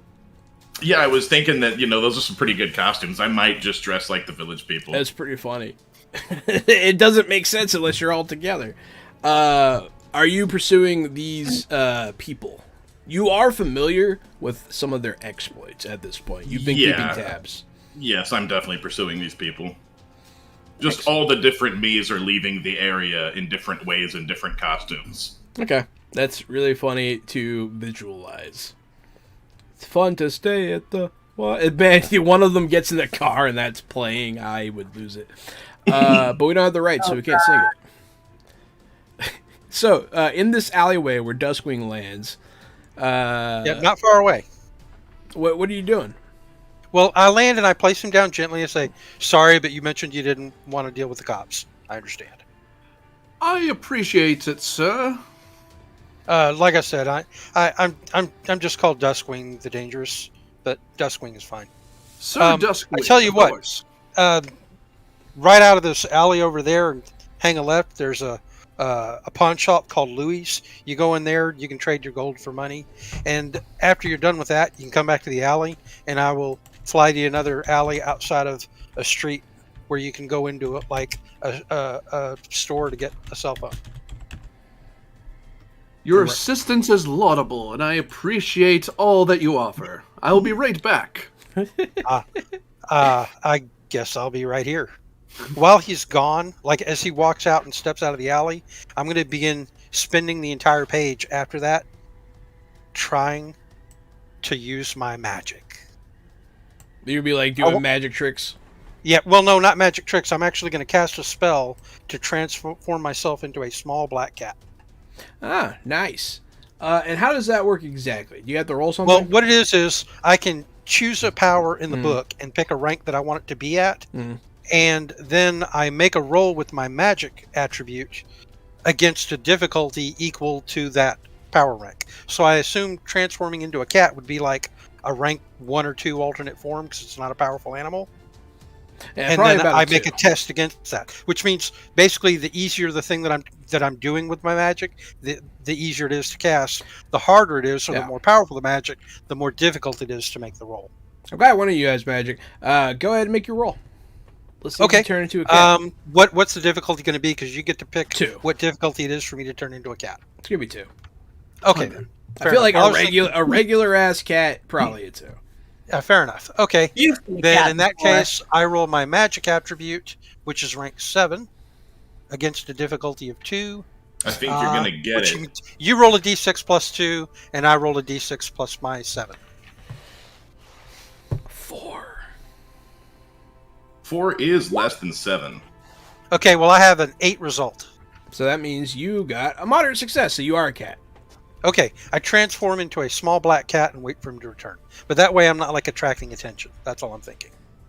Yeah. But it takes me a whole page to do it. You feel the smallest vibration in your shield as you enter the pawn shop. But you think it might just be the pawn shop. It looks kind of shady. This is Lou's Pawn Shop. I've added it to my list of locations. Lou's Pawn Shop. He's an older... God, I feel like Italian people are just going to be so mad at me if I keep doing the Italian thing. But he's super Italian, though. He's like, I don't have all day! His hands are always up. That's pretty Italian. He's always yelling. Ah! Everybody knows Italians cannot put their hands down to their sides. There's a candle burning in a Chianti bottle on the counter. It's the only source of light in here. But yeah, go ahead and make your deal with Lou. Based on a memory I remember from my old life, I suddenly feel I do this. I make the sign that I remember for thieves. And then I look at my hand and wonder if he does it back to me. Like, thieves can't? Yeah, like I do. Like, oh, I'm a thief. He's like, hey, right up yours, buddy. What do you want? I am not here to trade in stolen goods or fenced items. I merely wish to exchange my gold coin for paper currency, money, cash. He starts looking around. He's like, I too am only here dealing in legal goods for legal tender. Yes, we are very crafty. He's like, oh, yes, the coin. He's like, you wearing a wire, kid? I beg your pardon? Wire is not very useful in my attire. Ah. Here's a small bag of coins, sir. You roll over some coin. Are they like Magic World money coins? Yeah, they're gold pieces. You just found out that you could. He's like, oh, whoa, boy, ba booey. Wow. Are they like D&D coins? 50 to a pound? Yeah, that's a third of an ounce pound each. Of coins. Yeah, no, it's a good amount of gold. Bud. And he's like, well, as you can see here in this legal book about gold exchange rates, I'm not ripping you off, so I can he'll offer you some money. Is he actually trying to rip me off? Because I'm actually fairly perceptive. You know, that's fair. Let's see. Well, first, let me figure out if he's trying to rip you off, because he's kind of a dickhead. He is not trying to rip you off. He seems to be He's worried that you are wearing a wire. So he's like, this is the most obvious sting in the history of crime. So he's like, I'm going to give him the appropriate amount.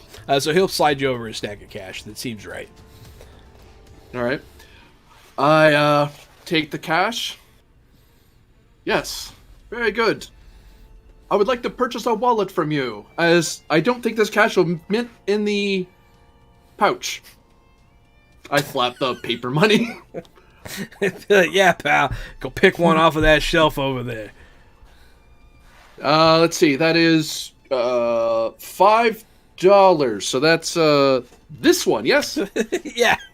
He's like, what are you, stupid? And he's gonna take the 5 from you. Like, get out of my store.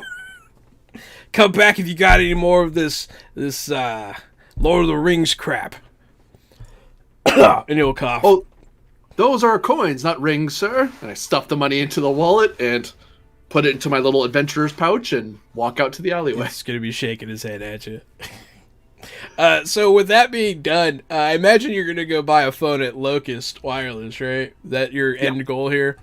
Yeah. So while you're dealing with the Locust Wireless contract, people, during that is when we're going to take our 5-minute break here.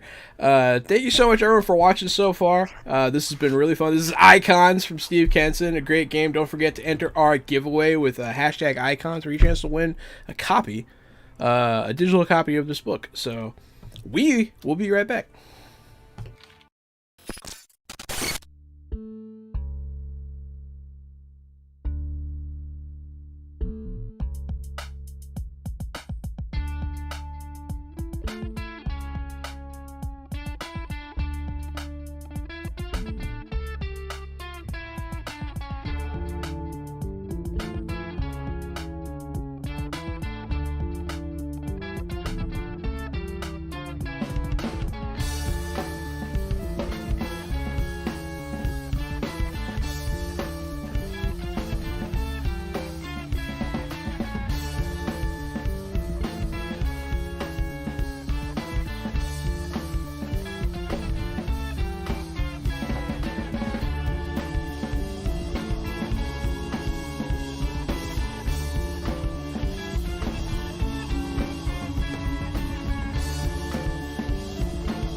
Hey everybody, welcome back to Fresh Out the Box, not podcast. That's not today. Fresh Out the Box. I am the Game Master Johanan. It's me, Casualty CDG. You can find me at Casualty CDG on all of the social medias. I'm happy that it is Wonder Wednesday as I reprise my role in Icons. Jahan, I'm playing Ryan Richards, the Traveler. Yeah, excellent. I am AD Springer, also known as Corbidian. You can find me at ElectricMetCHSR on Twitter or as Corbidian on Twitch. And I am playing a person of extraordinary talking. I forgot my own name. Wolfgang Aidendale. A man from afar in a strange land. I'm Jordan. You can find me at @Lambratra all over the internet. And tonight, I am Madame Leota. Ooh, Madam And Leota. Nice. You can't find me anywhere on the internet because I am nobody. But you can also call me Rune. And tonight, I am playing Duskwing. I did want to mention a chat that happened earlier. That stuff was going on, so I didn't read it out loud. But Avenger Penguin says, "I know you said no romance, but I had a thought. Tony, the love tornado, a tornado that was destroying a candy heart factory, got hit by the gamma shock wave. It caused it to gain sentience. The hearts made him seek love. The problem is anytime he tries to find love, the people run and hide. Also, like loving anything he touches, he destroys. So that's pretty funny. A sentient love tornado full of candy hearts. I approve this message. Don't forget to enter our giveaway, #icons, for a chance to win a book. We were just coming back to Wolfgang, leaving the Locust wireless store with a bunch of dirty looks coming from inside the store and some pretty agitated employees. But you have signed on to an anytime cancellation contract, pay as you go kind of thing, and you have a phone now. So yeah. I don't understand quite why it's called a cell phone. It is not contained. It is a mobile phone. That makes way more sense. Some guy from inside the store will like open the door and yell after you and be like, "We call them those too, you jerk!" Just rubbing people the wrong way in the cell phone store. Whoops. But yeah, you go back to the alleyway to look for the giant black cat, and instead there is a much smaller black cat here. I go to talk to you and I just say, meow. And then I quickly transform back into this cat will grow back into his giant winged panther form and say, "Sorry, I forgot I can't talk like that." Does it make a little pop noise? But yeah, so that might be terrifying. Only vomit in fear if you want to. I'm not gonna make you do it. Not vomit. The shield comes up out of just almost like training, and then when I feel the shield not vibrate, I lower it again. It's me. It's me. I have pursued the quest for a mobile phone. Ha! I learned a new word today. It's called a cell phone. Damn it's all to hells. It's because the technology is referred to as cellular technology. That's the only reason. It's not related to cells, like jails. Right. So I You guys should start have a many podcast. questions, but I will go with the first question that I need answering, and that is the inscription for which I can summon your voice into this cell phone. Call you, yes. Phone number. Right. I see you. You there, see, Jordan. you see this giant panther walk around in a circle with his nose following his tail for a moment as he racks his brain trying to think or remember, and finally he says, "God damn it!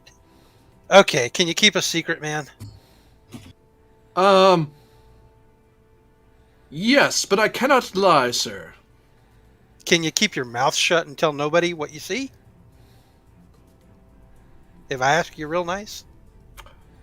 I will divulge no information asked of me should it defend you. I will not lie, but I will not blab. I de-transform and take my human form.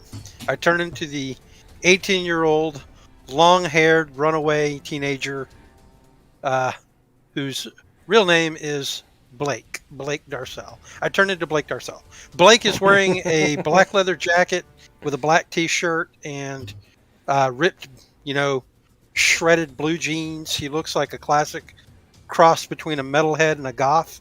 He's like a black metalhead teenager. Long hair.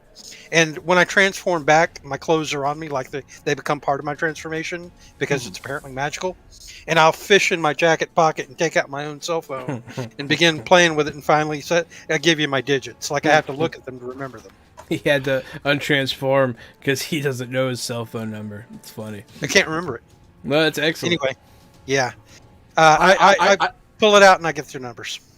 I fill out the number like someone who saw the turn of the century and figured out how phones work. So it's like, Well, I make 5, it easy and I say, 5, "Give me your phone," and then I call you on please. it, right? And then once his cell phone rings, I answer it, and then I add it to his list of contacts as Dustwing, and then I hand it back to him. You have a noble spirit, young sir. I appreciate your assistance. If he has Mr. Person if he who has I'm to not call supposed to say. If he has to call you when you're in cat form, how are you supposed to pick up the phone? Don't. I'll walk up down the street. You're approached by just a regular-looking, maybe 20-year-old, 21-year-old Caucasian white male. Kind of just a thin, average Is build. it the construction worker or the policeman? No, Is this it the one's just construction in. worker? Yeah, this one's just in regular street clothes, maybe like a polo and some khakis. Pretty unassuming. Okay. He's probably holding a clipboard. I'll turn and look and say, "Whoa, man, where'd you come from?" Oh man, I've been watching you guys since the lobster fight. I've been watching you guys since last week. Actually, I was there whenever I saw you run over that nail in your van and blow out that back right tire of yours. Oh boy, he been watching. Dude, you I haven't all even day. replaced the tire yet. I've still got to get that done. Well, if you'd stop flying around all over the place, you'd get to that tire quicker. Excuse me, sir. I must challenge you. My understanding of the laws of this land is that stalking is a crime. I would love to hear the story of how we're gonna flash back real quick to him getting in trouble for stalking. How'd you we'll come back come to to the learn that? It's pretty I funny. once was pursuing a criminal, a crime lord, haha. And unfortunately, it seemed that the local police considered pursuing evildoers a crime when I did not have a warrant in hand, or have any knowing of their illegal activity in hand. So unless you believe we are doing an illegal activity, which I believe the pursuant of cell phones, haha, or not talking about things, then I would ask you to explain yourself, sir. You were jaywalking. I was not, sir. I am not a jay. Oh boy, you see, this is why I've stayed on. I should have just stayed watching you guys. I've been on observation detail for like a year. Tell you what, since you kind of got the drop on us here, and you overheard me tell him my name, how about you tell me yours? Yes, that seems polite. All right, fair enough. My name's Ryan Richards, but you can call me Traveler.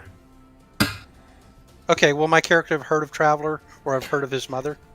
So you might have. Go ahead. Yeah, give me like a knowledge check here. Let's see. What stat would that be, sir? Probably intelligence. Okay, well, I'm probably not going to succeed on that, but we'll roll. My character's pretty uneducated. So that's not bad. Yeah, I got a 7. So, you think you've heard of him? You think you've Okay, heard of we'll see. Traveler? Traveler. You're that guy who's like got more than one body and can teleport and stuff? That's right. 8 of us. 8 of me. That must get confusing.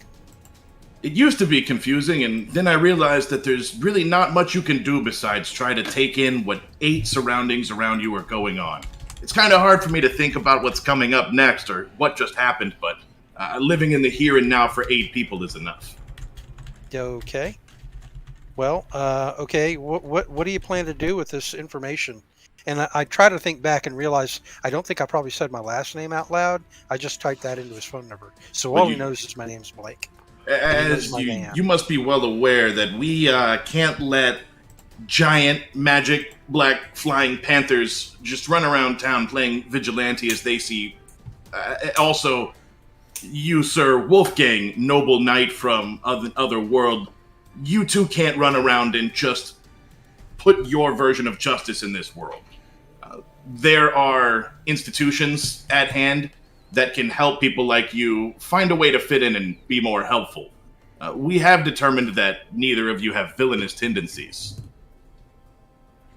Who, pray tell, is us, sir? Yeah, who's this we you're talking about? What institution are you talking about? I mean, don't get me wrong, but like, I don't want to be answering to nobody. I'm free to do what I want to do. So I work closely with the Sentinel 6, and they intend on raising me to be part of that team at some point. I'm just not sure that I have the attention span for it, as it were. But you guys might be potential members in the future, so think of this as kind of a test run, if you will, hashing it out and making sure that we've got what it takes. But you're saying if we aren't interested, you're going to like what? Turn our names into the police and get us in trouble? Jordan. I just kind of nod and shrug my shoulders. Jordan, at some point they are gathering up, and at least the guy with the sword and shield kind of sticks out. You might be able to find. You can come upon them if you want to as well. I won't argue it because you guys all came from the same place. It's not hard to follow. My assumption was that I was stopped by a different Ryan Richards. You can be. You can be stopped by a different Ryan Richards if you want to be. That's fine. Mm-hmm. Yeah. Okay. That was kind of my assumption. Why don't we cut to that scene? Yeah, let's cut to that scene. Where are you when you get stopped by this other Ryan Richards? I'm going to say that Leota, having done what she thinks is an honest day's work, is now in pursuit of a sandwich. And so she has her door on the handle of Sam's sandwiches. Were you going to get a crab rangoon? Something about that makes me not hungry right now. Can it be Sam Sammy's? Yes. Okay. Yeah, you're about to open the door to Sam Sammy's. Are you in costume still? Or are you? Somehow I've changed in between now and then. Now it's like jeans and a leather jacket. Jeans and a leather jacket. Mr. Ryan, you can meet her at the sandwich shop if you so choose. Yeah, I'll let her go in first, and I'll hold the door and beckon her in, and then as she's ordering her sandwich, I'll also order mine and then volunteer to pay for both, if she'll have a quick conversation with me.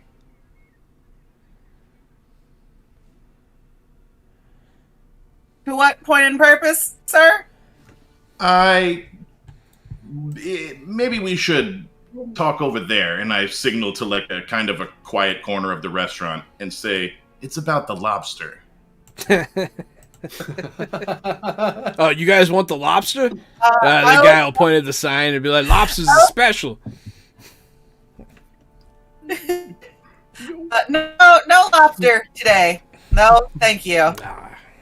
He'll throw and his I hands look back up. at the mysterious guy offering to buy me a sandwich and say, "You have 5 minutes." I should only need about one. You guys sit on down with your sun chips and your 6 inches or footlongs or whatever. Very much the same conversation of, we have tapped you to make sure you're not villainous, you're not a bad guy. We'd like you to potentially join us in this hero venture and see if there is a future for superheroes with all of the horrible things going on in this town. It'll like split screen between both parties and he's saying like the exact same speech to both of you. Okay, wait. If it's the Sinister Six, and then there's 8 of you, and then there's 3 of us, that's the Sentinel 15? Yes, I think they're going to have to design a new flag. Yeah, the Sentinel I 6 mean- predates the incident. But I will be I mean, that's straightforward with interesting. you. I don't know if they're going to allow 8 stars for me or just 1. I did ask if I could have 8 different vehicles, 8 different outfits, and 8 different expense accounts, and they told me no. It's fair. I mean, you must not be that good at negotiating. I have to eat for 8 too. This is really a shame. Shouldn't this be a majority rules conversation? There's 6 of them and 8 of you. I tried telling them the same thing. Unfortunately, I haven't been recognized an official member, and they still only count my vote as 1. You only have one social security number, man. That's it. I was only born once. We hope so, anyway. I mean, Your poor mother. considering that I am... considering that I do have the desire to help others, and this could be a way to help others on a large scale, I'll pick up what you're putting down. That's great, Madame Bonnet. If I could introduce you to the other 2, you briefly fought with them earlier. They were the Lobster Mobster, the other 2 there. We believe that the 3 of you, of course, have what it takes to work well together in tandem. I mean, I'm a cat, but I guess if you trust him, I guess I'll go for it. I don't particularly trust any of you yet. I just know that you're not completely vile-hearted. You haven't That used didn't any sound of your... You But I'll haven't say used any of thanks. your new gifts to kill anybody yet. And that's something we really appreciate. Okay, you're welcome. Are you gonna zip them all together? Yeah, we'll zip together now. Where? Are you gonna wind up in the alley or at a third location?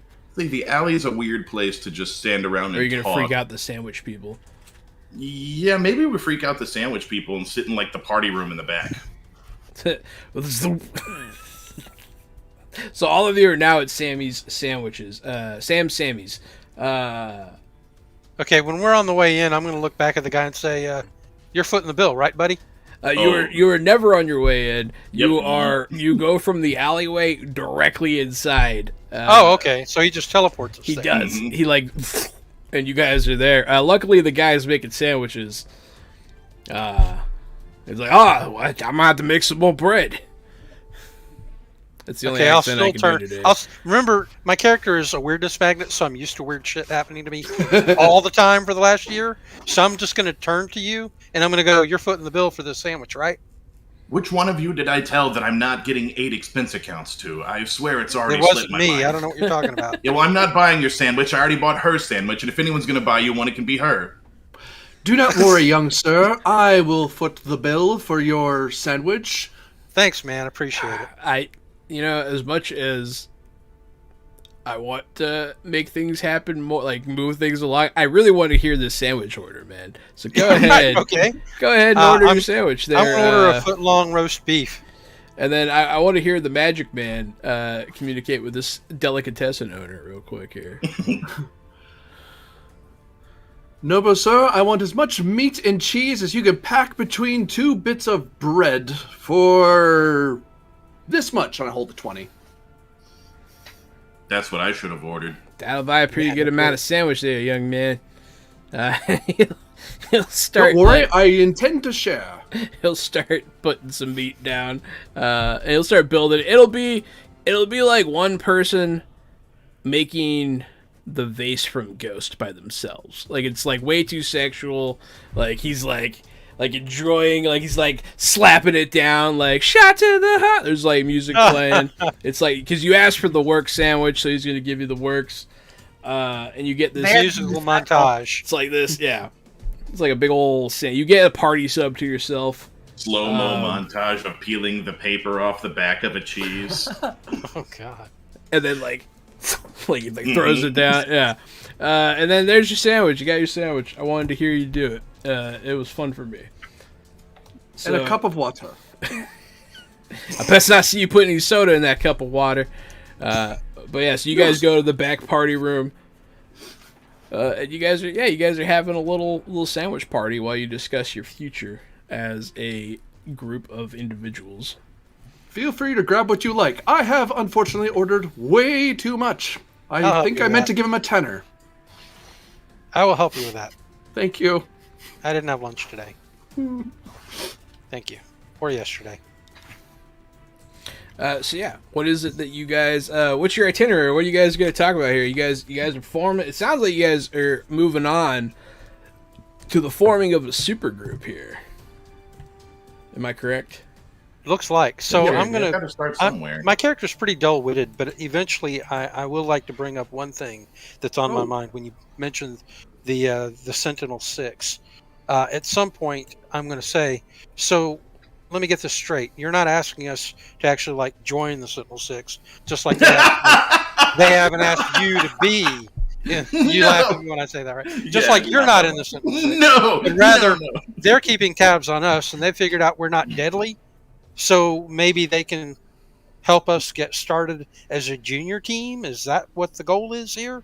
Yeah, Like a that's backup junior team? That's exactly right. For other things they need us to take care of, we would, do our best to see things through.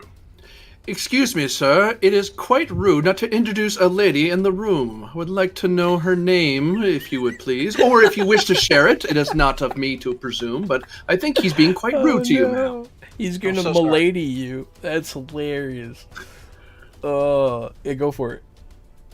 Does someone introduce her, or does she introduce herself, or does This everyone is- just gawk in silence? This is Madame Bonnet. She, of course, you saw her briefly earlier when she crushed two people beneath a cargo container. A great feat of strength. My compliments. And she ran up to a dude with a gun and punched him in the head, too. That was you. Man, you're brave, lady. I saw that. You know, he didn't see me coming. I had the upper hand. By the way, Talk about I'm Duskwing. Shh. Keep it on the down low. You're the. Yeah, He's the. I know. There's a cat. I know. Yeah, this I'm kid the is giant panther. cat guy. Sorry. Sorry to disappoint you, but you know. You That's just- not. This is not quite impressive. No, I'm just a guy. Are you even old enough Yeah, to right drive, now. Duskwing? I'll take out a driver's license. Yes. I'm gonna look at it real closely to make sure it's not a driver's permit. No, it's a real driver's license. It's a real license, but it's still the tall Sideways. ways. It's not the Yeah, right. I haven't gotten the new one yet. It's not the 21 and up one yet. Yeah, old enough to drive works for me. That means you're old enough to die in the line of service for your country. Yeah, it does. Which will never happen. Nice. So you guys, we can do. So you guys do get to create your super team at any time that you want to. You can do it now, and also we can do this some of this off screen if you can't, because you get 3 team qualities. So they're just like this. They're the same thing for your qualities, but they are 3 team qualities of qualities of your team, and you guys have to agree on them. It's supposed to be unanimous, kind of thing. I kind of feel like it would be best if we play the game organically, and then after a week or two, we can apply qualities that make sense. Yeah, you guys can do it Based on slowly that. if you want to. Yeah, Does that sound good? I like that. I'm fine with that. Yeah. Yeah, I can already see, like you're saying, playing organically, you can already see a couple of those qualities starting to form, like we're all sort of on the down low. We're Right. all sort of, inconspicuous, well, except for Corbinian. We're pretty an inconspicuous group, so we may have something like that, or we base out of a sandwich shop may end up being one of our Wow. qualities. This place will get burned to the ground in a You week. call that one all the fixins. And then also you don't have to do it now, but you guys do get to come up with like a team name. But you don't have to do it now. It's just that's something that I'm putting that in your purview for you to consider. So until we end up getting ourselves a superhero base, a vehicle, a mission quarters, and everything else we need, why don't we all just share each other's cell phone contact information and start a group chat? You guys just doing it. You taking the plunge, starting a group chat. I'll be like, well, I've got Discord. There you go. We could do that too. That'd make it a lot easier. Oh, great! Now you guys have to explain Discord to Magic Man. Oh man, I'm not explaining Discord to this guy. Yeah, okay, fine. We'll just use cell phones. Sure. You guys could just have a group text. Listen, Young sir, I will need your help putting in their numbers, or we'll be here all afternoon. Yeah, I'll help you with that. Thank you. I want to look your character in the eye, Casualty. What's your name again? I'm sorry. Your character? My character's name is Ryan Richards, and Thank my you. superhero name is Traveler. I'll be like, listen, Richard. Richard? Is that it? Ryan Richards. Oh, sorry, Ryan. Listen, Ryan. I don't know how long you've been watching me, but you've got to understand something really important to me. My family cannot be dragged into this in any way. You'll have no problems from me. I've been watching you for 11 months and 8 days, in case you're curious. Great. Just wanted to make that That's really only clear. a little creepy. Oh, good. That is not normal here. I was beginning to wonder. I'm gonna look at the I lady. guess if you multiply it by 8, I've been Madame, watching I'm concerned for their 88 months. safety. Ever since this has happened to me, strange things always come to me. Last week, a dog came to me and started talking, like out loud, like people do, just to tell me how sick he was of his latest bitch, not wanting to hang out with him anymore. I mean, like the weirdest stuff constantly happens to me, and I'm worried about my family being safe. So I'm nowhere near them, so that the weirdness in my life doesn't affect their lives. That's the only reason. I don't want any of this near my family. Yeah, maybe they should move out of the crossroads. I absolutely understand that, young dude. But I do have a follow-up question. Were you, like this when the dog was talking to you, or were you, the other way? I was like this. Interesting. A dog. Yeah, like walks whatever happened to me, past the sandwich it's- shop window. Like whatever changed to Looks me, in. it doesn't matter whether I'm in this form or the other form. It's a permanent change to me. It's like I'm just different now. Like, I mean, I was always kind of a big guy. I've always been tall and healthy, but nothing like this. There's a dog sitting outside the store looking in there, just watching you guys. It looks hungry. Anyway, it's not meant to be creepy. It's the exact opposite. I just don't want anything to happen to my family. Oh, I didn't mean you were creepy. I meant the fact that he's been watching us for 11 days and 8. What Oh did yeah, you this say? guy's creepy for sure. That guy. Yeah, that guy's Yeah. Yeah, creepy. no, I totally agree with you there. That is creepy as Well, fuck. you guys really want to know what Pardon makes my it, language, ma'am. That's creepy as fuck, dude. what makes it a little worse is that there are 8 of me. So what was 11 months for you was 88 months for me of surveillance. I've been more than ready to make contact with you all for a while. You were mentioning before when we spoke that there is some form of legality, some writ of law that gives your order power to act as the guard. So do you have such writ or warrant or badge of office? Yes, now that all of you are semi on the same page, I can set up a meeting with either the town's mayor or maybe some of the Sentinel 6, even if they can spare the time to give you the introduction and tell you what you really need to know. Well, So what? They'd get a special dispensation, so we won't be like hunted by the police and stuff. That's exactly right. Legally, it's just so you know how it technically works. They like government entity kind of thing. Like they have permission. I imagine that's how it works in superhero worlds a lot of time. Like the Justice League has like UN approval. It's kind of like that, Well, I'm going to look around the room at Madame and my lord over here, Oh, And, Wolfgang is fine. I have no noble title, I think. well, I mean, I'm thinking this in my head, Oh, okay. my lord, my lady, and then I'm gonna just sort of nod my head yes, like I'm kind of thinking that's a good idea. Like I don't want to be in trouble with the authority necessarily. I'll be like, yeah, My lord. Looks like you have something to say. I am willing to stand forth in defense of the city, and if it requires official writ and badge, then that is fine. However, I will not set aside honor simply because the law requires otherwise. I was brought to this place for a cause, for a reason. Fucking avenging penguin. I just laughed out loud because yeah, he that's pretty good. called Carrie the observant Ocho. that one got me. That's a great tagline for your character. That yes. one got me. Let's go. While I'm thinking about the chat, don't forget hashtag icons. You can win the book, and you can make your own lobster mobster or observant Ocho. But yeah, so you guys have your sandwiches. You guys have done your sandwiches, and you guys have kind of agreed to like a tentative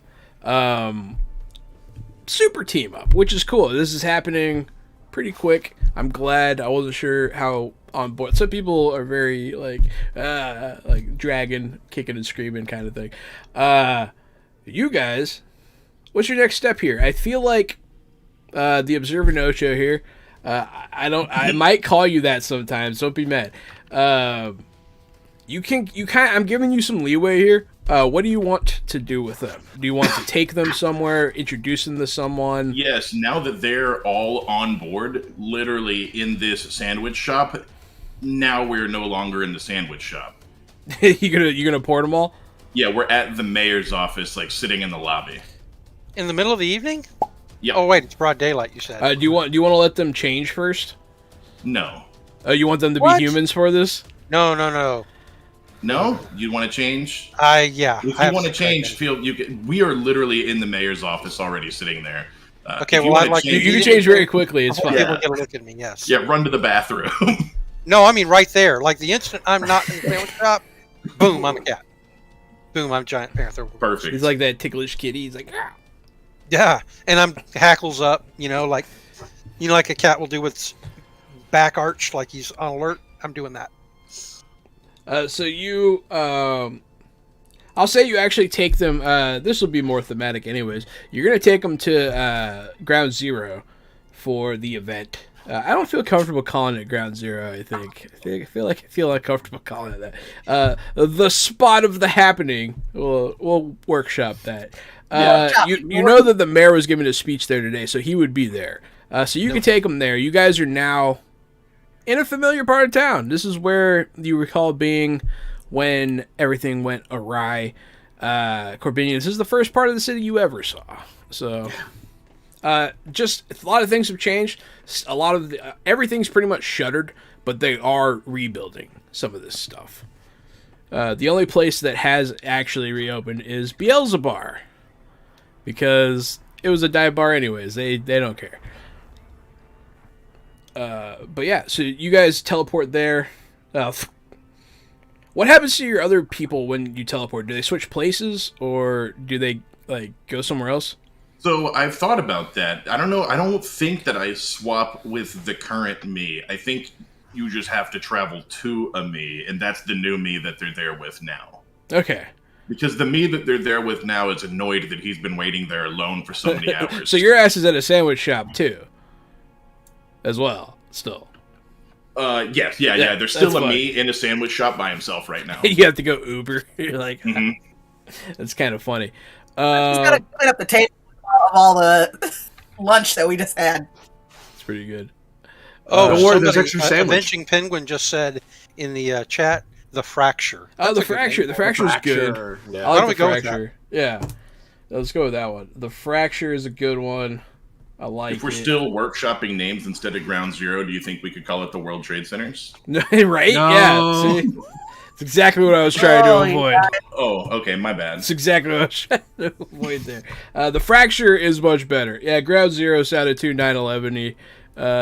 It's apt. It is the ground zero of a happening, but I Funny feel enough, like we'll go with the the fracture. address of the fracture is actually 911 Main Street. So Oh, it's no. funny how it comes full circle. Goes full circle. You can't get away from it.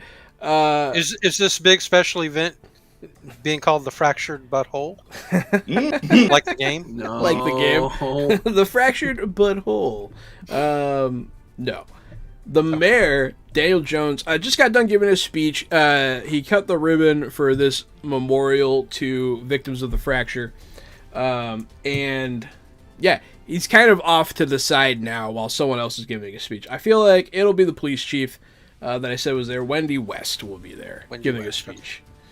And yeah, the mayor is now available. Damn it, vampire. Damn it, all of you. It's funny, but all right. So that the mayor's there.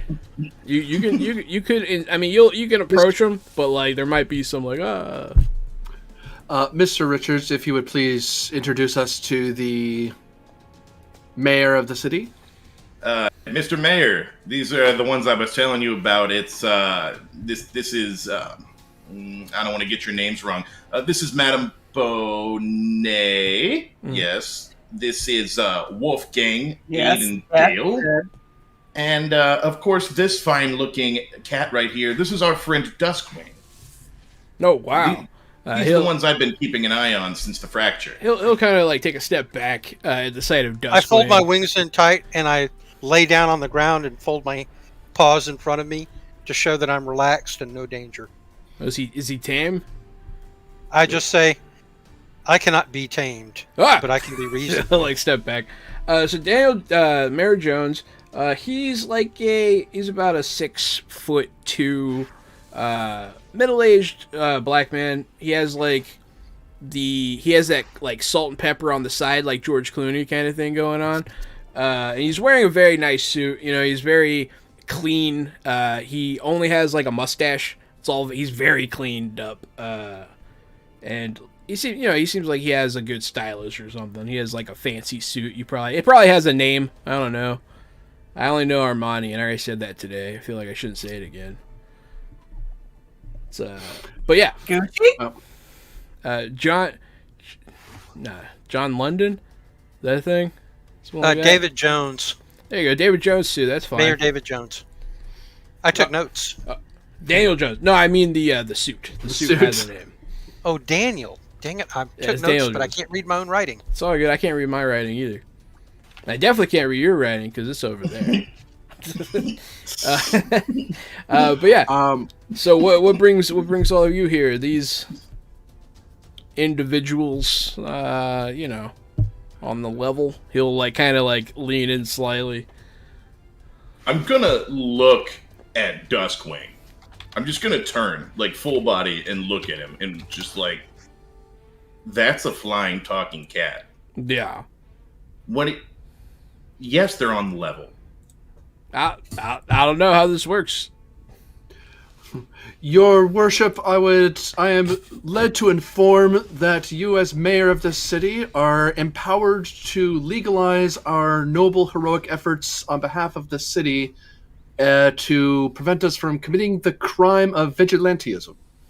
I told him you could get out of jail free cards if we help fight crime. I followed. I do not wish to play Monopoly. Well, they have adult learning courses at the night school, right?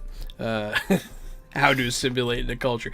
But yeah, so all of these people are on the up and up. Do they have the approval of the six? Not yet. We were hoping that with your guidance, with your approval, we could start to build somewhat of a portfolio, as it were.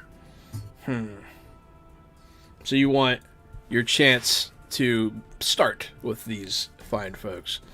That's exactly right. Go ahead and give me some talky talk here. Give me some willpower. Willpower. I've rolled an 11. Wow! Look at you go. I'm gonna resist you. No, this dice also only rolls once today. So I'll be like, that could be good. That could look good. All right. So what you're going to do, we're going to keep this off the books unless you do good. And if you do good, I get the credit. All right? Pretty much par for the course for superhero work. That's right. He'll offer his hand to you. From down on the floor, but still, a head that's like 3 or 4 feet high off the ground. I'll say, so to make this clear, though, you're going to issue some orders that the police are to cooperate with us and to, help us in our investigations. And like, I've never really investigated anything. I've just stopped crimes I've seen in progress. But I can only assume that at this point we're going to become a little proactive and actually do something good, right? We do have a list of supers. New costumed paranormal freaks that are running around town, self-included. Yeah. And no parking tickets, right? I'll see what I can do. Miss Bonet? Correct? Oh. That's correct. Excellent. Well, yes. So we do have a list with the police. I can add you to it of supers that have been helpful. We have to prioritize because there's so damn many of them these days. We try not to mess with the helpful ones as much as we can avoid because there are plenty of non-helpful ones. Did you hear a lobster attacked a boat today? Crazy times. Yes. Hey, you. We know nothing about that. Oh, I know all about it. I was there. You were there? Hey, you. Duskwing, right? Yes, sir. You kids' parties? No, sir. Oh, it's a shame. It's a shame. All right. Well, so yeah, you got my approval. Good roll, Gary. The mayor's in. The mayor's in. He's making this deal. You guys have the stamp of approval. It's not going to get you out of all the trouble. Like if you guys blow up a building or something, they're going to mind. Yeah, they're going to mind. You don't have like immunity, but you do have some leeway here. So Duskwing, I don't mean to get ahead of myself, but if one of us was to be made into a plushie, I think that your numbers would perform outstanding. It's true. True. I'll just nod, probably, so yeah. Merchandising, the cornerstone of capitalism. Look, I look around confused, like, where did I hear that? This mayor's gonna take all the credit for himself, so we're gonna have to sell ourselves on the side. We have to make our own merchandise, sell T-shirts. It could be really funny. You guys could have a merchandiser guy. And that's really funny. Imagining superheroes having to make it like streamers. Mm-hmm. You just having to sell yourself all the time. You guys have to. It's like The Boys. Go on, get on my superhero Patreon. I thank you guys for helping me keep these city streets safe at night. Follow me at Duskwing816 on all my socials. Keep it tight, y'all. But can I get an F in the chat? So all of you guys, you guys are now back at the site of the fracture. It's probably the first time some of you have been back. Potentially, maybe you came back, but there's not a lot of people here yet, but there is a lot of construction, and it might bring back some memories of that day. Any memories in particular? There's an ice cream cone falling slowly. A pink cone hits the ground and shatters, and I just look at it, disappointed.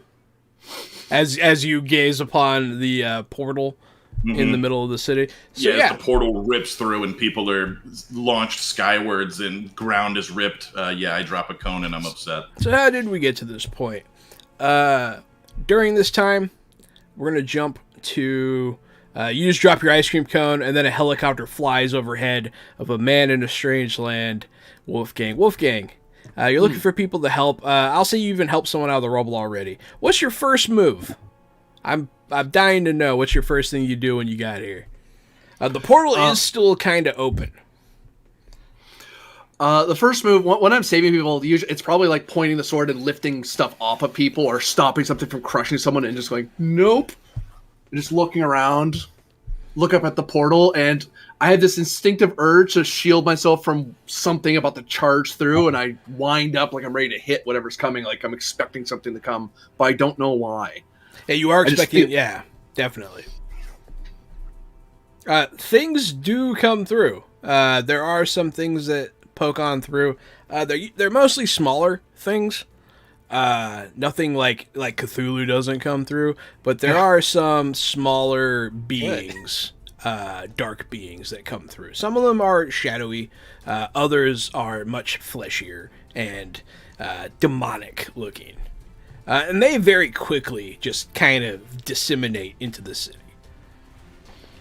And for the record, this is 1 year ago.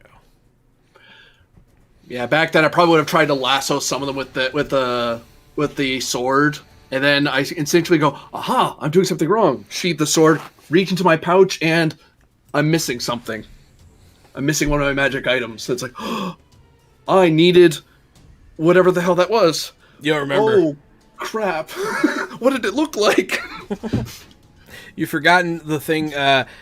For all you know, it's how you get back home. You don't know. And you're running around looking for this thing. Yeah. Jordan, you just throw this wall off of yourself. And you look up and you see it. It looks like a black hole. I don't know if that's descriptive enough for you, but what does a black hole look like? It looks like a hole in the universe. And through it, you can see things. It looks partially like the other side of the city that you should be able to see through this hole. But it also kind of looks like somewhere else. You see like the vague shapes of like old school like Dutch villages and the like through this thing, and it kind of like goes back and forth, oscillating of your view. What are you doing? I get up and I look through it and I shake my head a little bit, like I'm used to having visions and seeing things that may or may not be there, but this is a whole new one. And then I realized kind of that I just like threw rubble off of myself, and I start to hear other people sound like they're in pain and whatnot. So I kind of just start moving rubble around and seeing if I can just help people out of this whatever happened. Yeah, so we're going to use you to show some of this stuff happening. So as you save somebody, the first person, like they have a broken arm, their shoulder's dislocated, they're hurt, they're bruised, they're cut up, but you save them. You pull them out of the rubble. They thank you, that kind of thing. They don't even really pay much mind to your super strength. The next person you save is in pain. And they're screaming and they're looking down at their hands, and you see they just kind of start to melt. Like in your arms into like a puddle of jelly. They're just like, ugh! And they fall, they're just liquid on the ground all of a sudden. And you save a few more people, and then you finally come across another person that changes. But this time they don't turn into goo. They start to get all just different. They start altering. Their form starts to change into it seems like they fuse with the concrete that fell on them, the asphalt itself, and they kind of get this body made out of the street itself. And it looks like it hurts a lot, and yours didn't hurt that bad, so it's kind of concerning. Are you okay? That looks not great. He's gonna and he's going to swipe at you. I move back faster than I can normally move. Yeah, you're not ready for how fast you are. You're like, and like it's almost like he's in slow. He's not very fast. If anything, he's slower than he was a moment ago. But he's like, but you can feel the force of the wind go past your face. You're like, holy crap. And he just kind of gets up with a lumbering, and he just starts to stumble down an alleyway. I look behind him, but I hear more people in the rubble, and then also I start to hear bat wings, and I look and there's weird shit coming out of the portal. There are some things coming out of the portal. There were stories of it happening. No one really believes that was really a part of it because no one's seen those things since today. But you do see some creatures, impish creatures flying too. They're all very small. Some of them are roughly the size of a human, but not much bigger than that. All the flying ones are very tiny. But yeah, and you kind of hear all this other screaming off in the distance, and you're starting to realize what it is. People are changing, because that's the same screaming you just heard from this concrete man. And then we're going to zoom into one of those screams. One of those screams is a young man at a heavy metal concert turning into a panther. As you scream and roar, as you you start to black out, but eventually you come to, and you can hear because you're the closest one to this portal right now. Right, and you said the bar kind of started to fall apart, and half of it's not even. A little bit of it fell apart, like the wall came down, but the Death Wish is still on the stage, playing. Right. And you see some of these creatures come in, and they start beating the shit out of people. Okay. And they seem to like the music. Right. Well, what I'll do to try to save as many people as possible, when I realize what I've become, right, and how horrifying and huge I am, I actually dive up onto the stage and spread my wings and just roar at the whole crowd to scare them all off so that everybody will leave the establishment and go home. That's kind of I don't know if you call it a presence action or attack, but I'm basically trying to scare the shit out of everyone so they all get out of there. I will allow. Yeah, go ahead and give me a willpower check here. Okay. I will. While he does that, I would like to imagine that there's one or two people who assume it's part of the show. Yes. Oh yeah, they're all just like, oh man, great effect. Yes, there are. So everyone that's not got a 14. Fucked up or dense is they run for their lives. They look around at these demon creatures beating people up, and some people leave. People do leave. There is also some people that are like, fuck yeah! And then they start headbanging more. And then there's a guy who thinks his face is melting. He's like, ah! Because he's on drugs. And then there's the guy whose face is actually melting because of the fracture. I guess the main goal, though, was that I get as many people out of there as possible. You did. And that was what I did. So, yeah, that was my first action. And then I will proceed to, one by one, take down the demons that are actually attacking people and convince the band to get off the stage. This isn't part of the show. Use the microphone to tell people, go home, get out of here. The band Death Wish might go down with the ship on this one. I'm not going to lie. They're pretty into it. And then there's a panther fighting demons. They're into it, man. It's pretty cool. But go ahead. Can Death Wish be a superhero group now? So I am going to do stuff with Death Wish. Death Wish will not be a one-off instance here. Don't worry. All right. Yep. Awesome. Yeah, now they're a rock band who are secretly villains or something. I actually have a lot of stuff planned with several different groups that are involved in the fracture right now. Cool. But yeah, I basically I'm confined mostly to the bar for now. But once I'm done taking care of the demons that are in the bar, assuming that doesn't take me long because I'm so incredibly strong. They fight you for a bit until it's not fun anymore, and then they move on.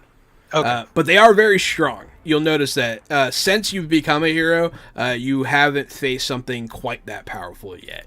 Right. There aren't many things that can challenge my character in terms of physical. Yeah, those things are very strong. Okay. So you almost don't realize you have super strength at first because you're fighting something that's on par with you, but then you punch something smaller and you realize. My character is pretty much on Hulk level, so he's pretty badass. Yeah. Yeah, a 9 is very high. A 9 is 10's the max. Yeah, 10's the max. So you're almost as strong as possible. So the portal is open, right? I think I'm gonna let Corbinian see this. Because I want you guys to know some of the things that happen, so you're not where did that come from in the future? I can have I was gonna do this, but I didn't want to shit on your story. I can have a multiple run and dive through the portal to see what there is to see, because if he dies, he'll just come back. so I can at least see what's on the other side without having a fear of repercussion. Yeah, you could. I just didn't want to do it in case you didn't want a hero to jump through your portal. I guess You're the question the only is how one that high in could. the air. How high in the sky is the portal? It's on ground level. Oh, okay. Yeah, it's ground level, and it ate a hole in the ground. Where my character's instinct was to go, I'm shielding and ready to fight. I don't know why I'm doing that. I just know I'm supposed to do that. Yeah. Yeah, there's still multiple me's running around. Most of them are helping passersby and making sure people don't get run over by cars, shoving them out of the way and things like that. But one of my multiples runs straight into the action and dives into the portal. Excellent. Wolfgang, you help some people, you follow this helicopter, you're very confused, disoriented, and then you see what our viewership would know is a museum. It's a museum. You might be a little confused. It seems like some sort of antiquities store to you. Yeah. But you can see there's a hole in the wall. It's crashed down, and you see a woman holding on to. She's wearing like a lab coat. She's holding on to a man's hand, and she's holding on to a wall. And she's like he's getting pulled into the portal. And while that's happening, you watch somebody who you might recognize a year later as Gary's character, but maybe you might not. You see a guy and like jump into the portal. No, sir, stop. Your shield's going wow, wow, wow, wow, wow. Oh, Ruin, you've been booned. Oh, thank you. Ah, I'll add another point. excellent. Yeah, you guys can hold on to this as long as you need to. But yeah, so what do you do, Wolfgang? If I see a guy diving into it and my instinct was to shield myself from it, I would try to telekinetically stop them. So you see that guy jump in deliberately. You also see a man being pulled in against his will. Oh, I'm feeling the shivers they're- happening near this guy, not because of that guy. You're not sure why it's happening. It's been a general danger sense the whole time. There's a lot of danger going on.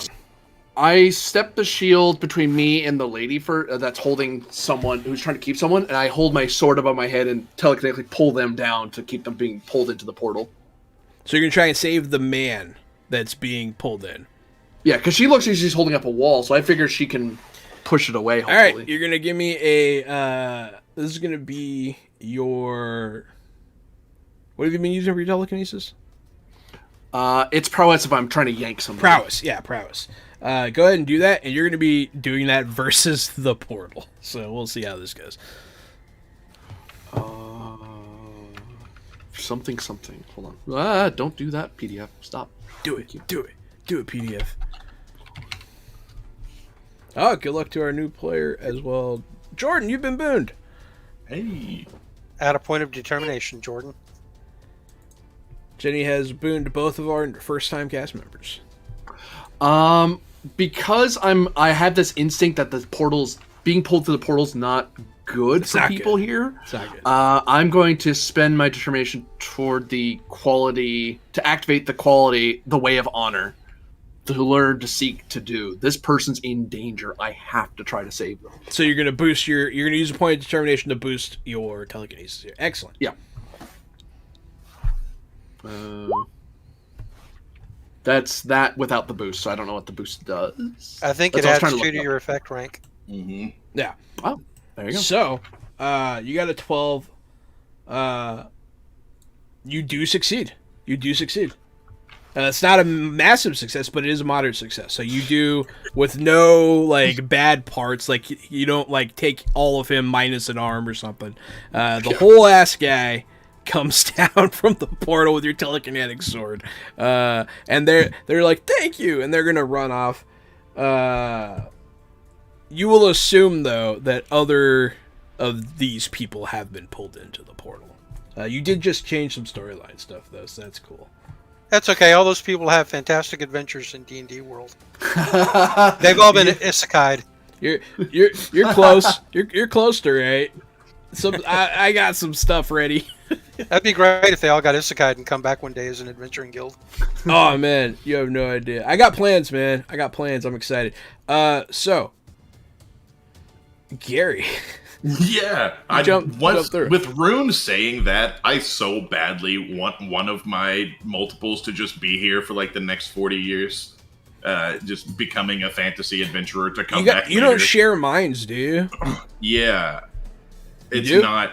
It's not detailed. So yes, from it's up to me and you. It's up to the game master and the player. I think yes. I think we do. I think that's one of the things that drives my character a little mad. You wouldn't do it with this one, but Right, he'd be multi-dimensional, so it wouldn't connect. yeah, it wouldn't connect with this guy no matter what. But are you okay being one man down? I'll take You have 7 for a while. instead of 8. That's I could okay. take 7 for a while for a Okay. storyline. I could definitely do that. Okay. Yeah. Yeah. That's an interesting little tidbit there. All right, Let so me put 1. 7 in. Yeah.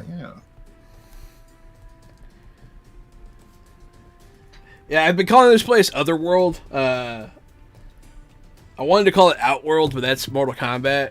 And I don't want to. I mean, it sounds cool, but I don't want to, get in trouble. I think Otherworld is used in Marvel. Yeah, but you can't. Otherworld is also just like, hey, it's another world. You Sure. can't trademark Thing that people Otherworld. say. You can't take them all. Can't take them all. So yeah, You could call it a mother box, a father box, and a boom tube. Oh my god. No, don't Why don't we forget just call about- it? Why don't we split the difference and call it a boombox? There you go. What do you say, Jordan? I said I am upset. You're upset. When I got to that part in Young Justice, I was like, "What in the fuck? Who is writing this?" And it turns out it's all like old canon. Like Yeah, that's no all. one- That's all straight up DC stuff. Yeah, Oh, that is good. that's like hardcore DC. Yeah, Yeah, Young Justice is great. I love Young Justice so much. So yeah, one of your 8. So that's one of the ways I was talking about when we do these flashbacks. It can change the present. He is permanently one man down until he's not. We don't know what's going to come of that. It could be very interesting. So that means we revised all the statements now. It'd be 7 guys. He wouldn't have told us about. He the might others. still tell you 8. Yeah, that's funny.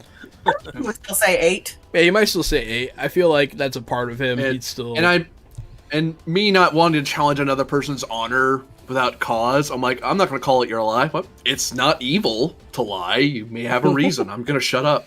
Right. But yeah, so you jump in the portal. That's funny. I was not expecting that. It kind of threw me, man. But yeah, so you guys are. I come back through as quick as possible. I got you. If he did it, it would mess up the story really bad for me. But yeah, so we're back at the present. You guys are back at the fracture. I almost said Ground Zero again. And you guys are kind of remembering all of these things happening. That was what it was like. That was how it felt. And we will go back to it a few more times. But yeah, you guys are now minted hero team in theory. Mr. Richards, could I perhaps ask you a question or two? Yes, but only 2. I want to know what you saw beyond the shadow. You mean when I stepped through? Yes, I witnessed you, or at least one of you, leap into the fracture, I believe it's being called. You know, I only got a glimpse. Turns out once you start jumping multi-dimensional, it's hard to keep track of the other U's. I don't remember a whole There's lot. no way for anyone to fact check that. Just FYI. Well, actually, no. Plain skatebook. No. Anyway, but yes, I saw you leap in. I was hoping you had come back from there. All I can tell you about this fracture is that I expected something of great danger to spill forth from it, and many small, shadowy beings poured forth from it. I do not know what they were, but I do know I was there with shield high and sword drawn. There was some item I was supposed to use, but I don't know what it is. I've kind of lost it. That's helpful. Do you know what we're looking for? It is... I hold up a pouch, no bigger than this, I think.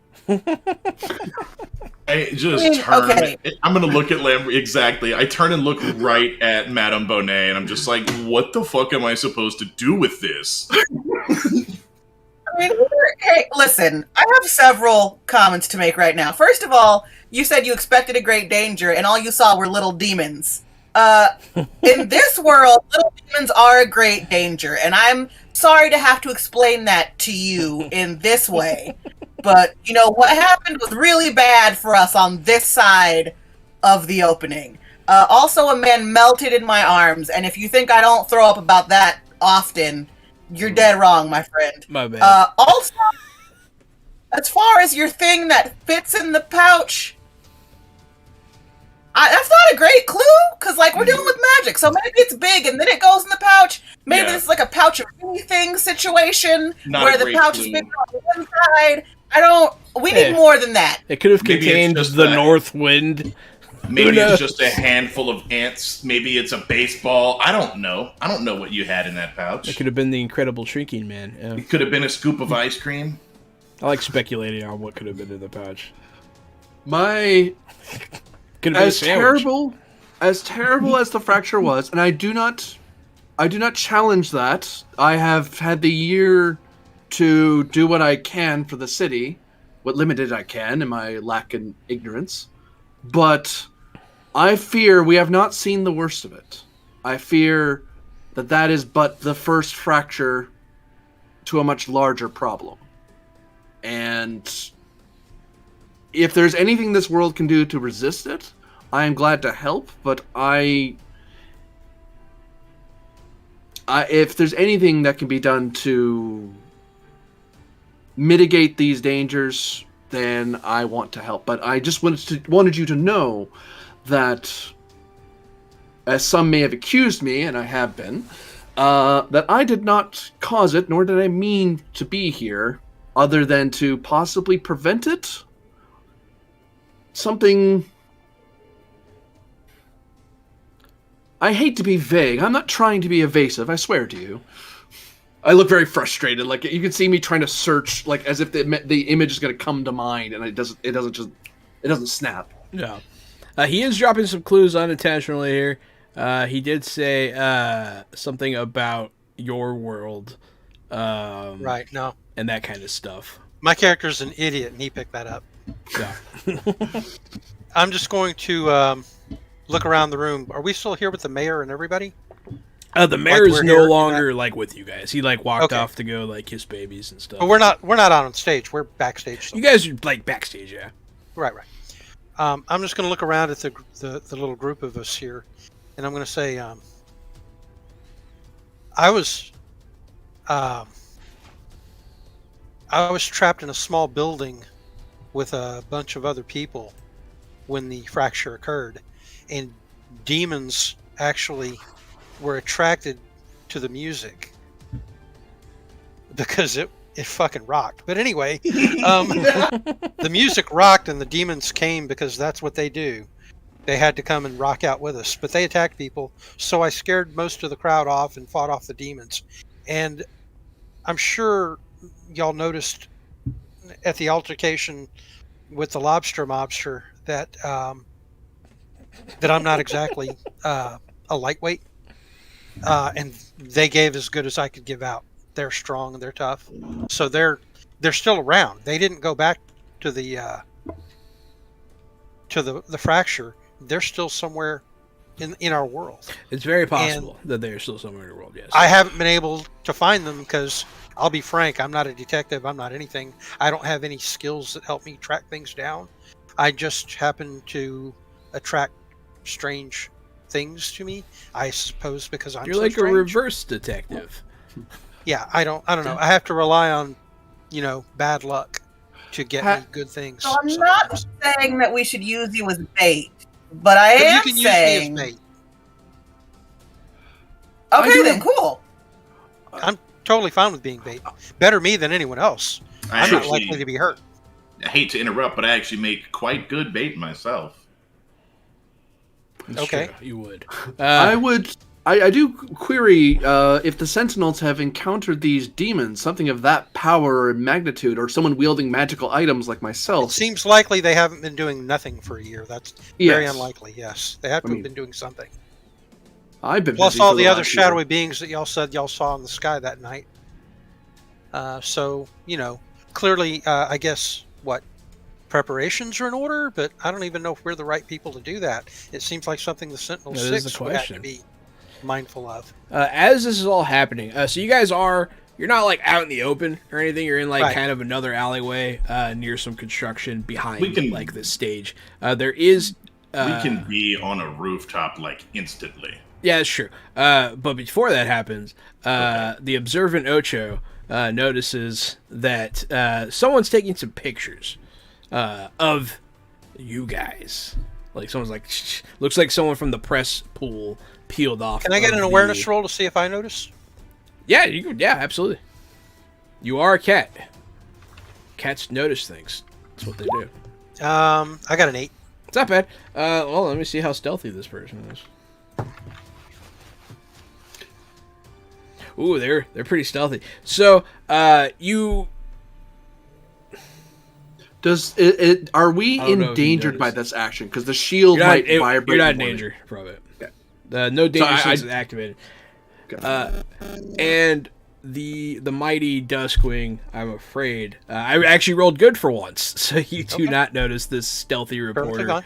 fine. But since Octo is kind of like looking, Traveler, sorry, is looking that way, you guys are snap. There's someone taking pictures of the group.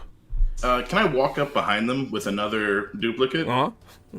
Yeah, that's. I would like to walk up behind them with another duplicate and try to take their camera.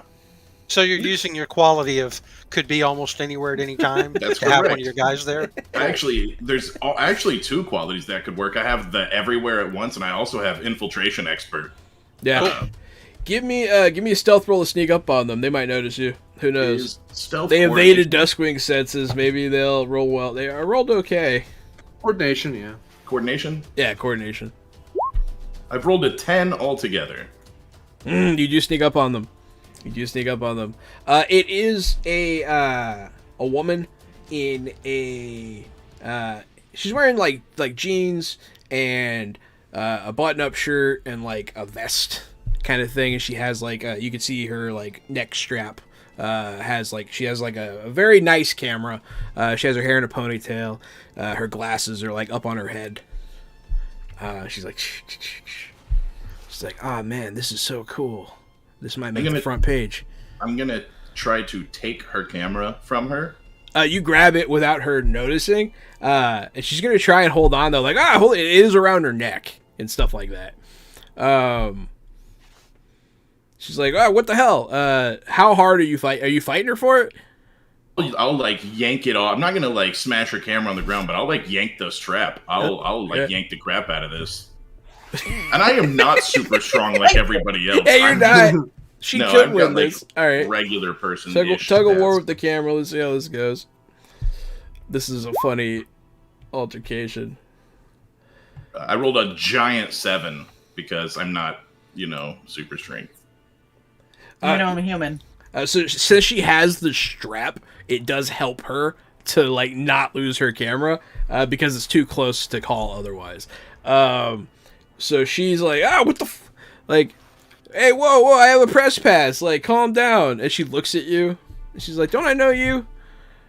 The other me is going to say no, and then the rest of the people on the stage will notice her. Nope, you don't. No, you don't know me. You don't know us.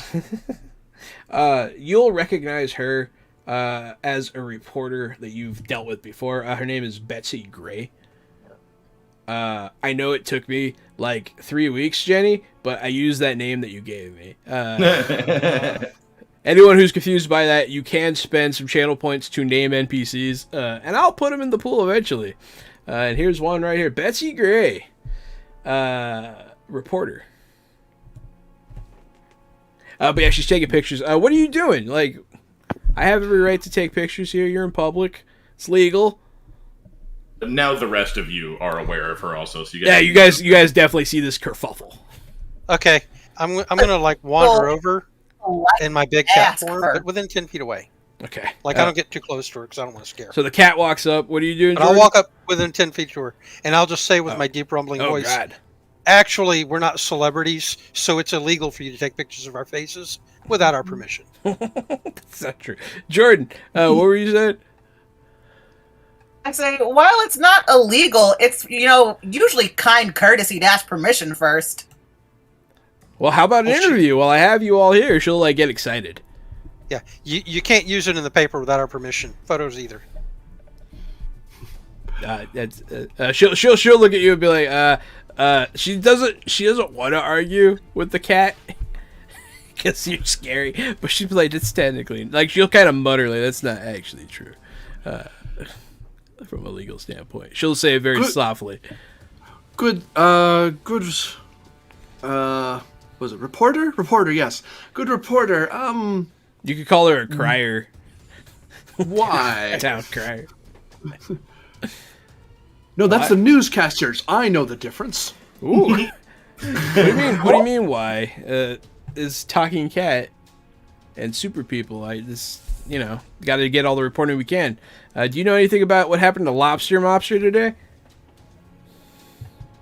The police detained them ultimately.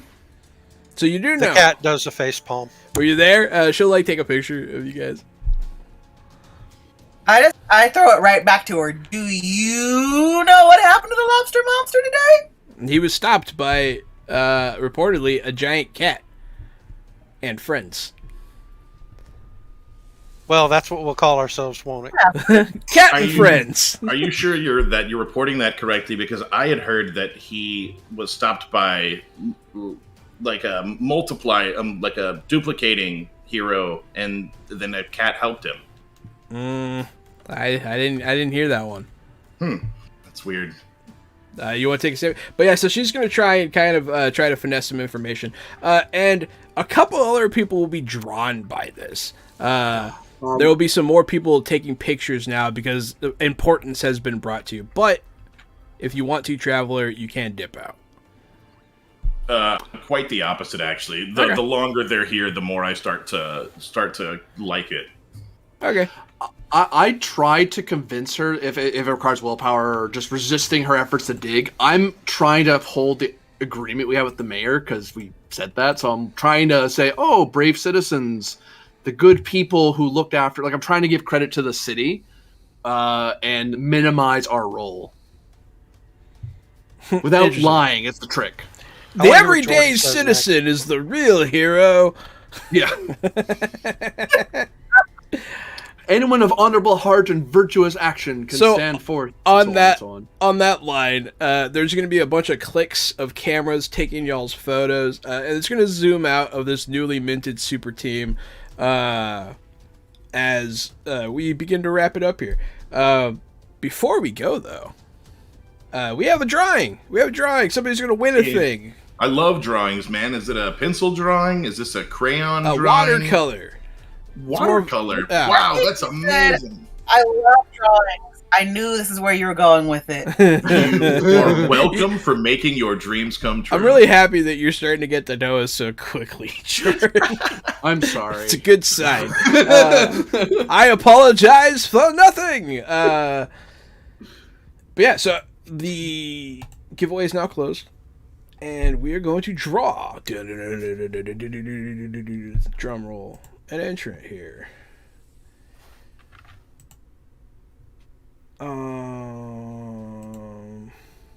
Here we go. Okay. Oh, interesting. It is the Grim Knight. Grim Knight. Yay! Grim Knight has won. Congratulations, Grim Knight. And oh wow, they already accepted everything. Excellent.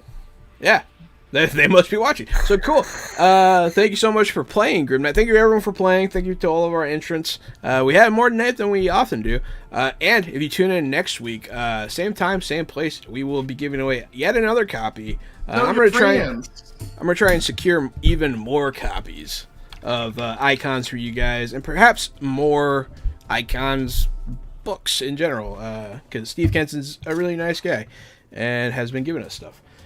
But yeah, so that was our session 1.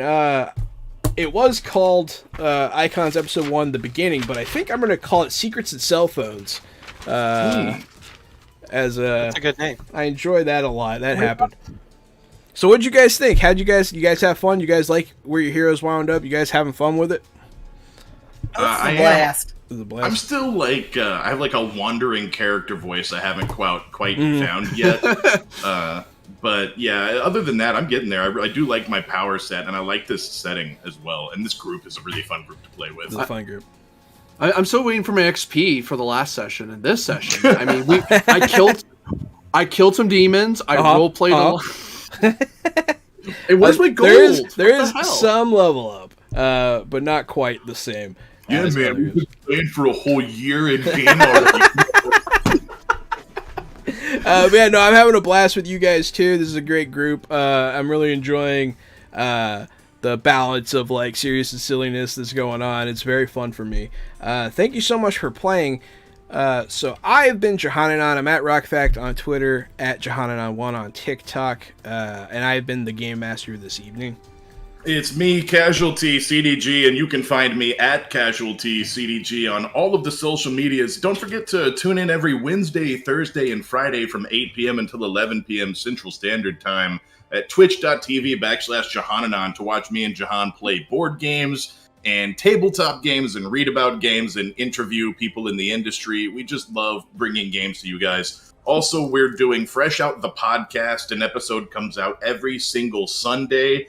That's where Jahan and I and our friend Drew talk about movies, streaming shows, video games, and anything coming out right now, any kind of pop culture things. We're on Fresh Out the Podcast talking about that. So that's on Spotify, Apple Music, and everywhere else you could want to listen to podcasts. Thank you guys for being here, and we look forward to seeing you next week on Wonder Wednesday.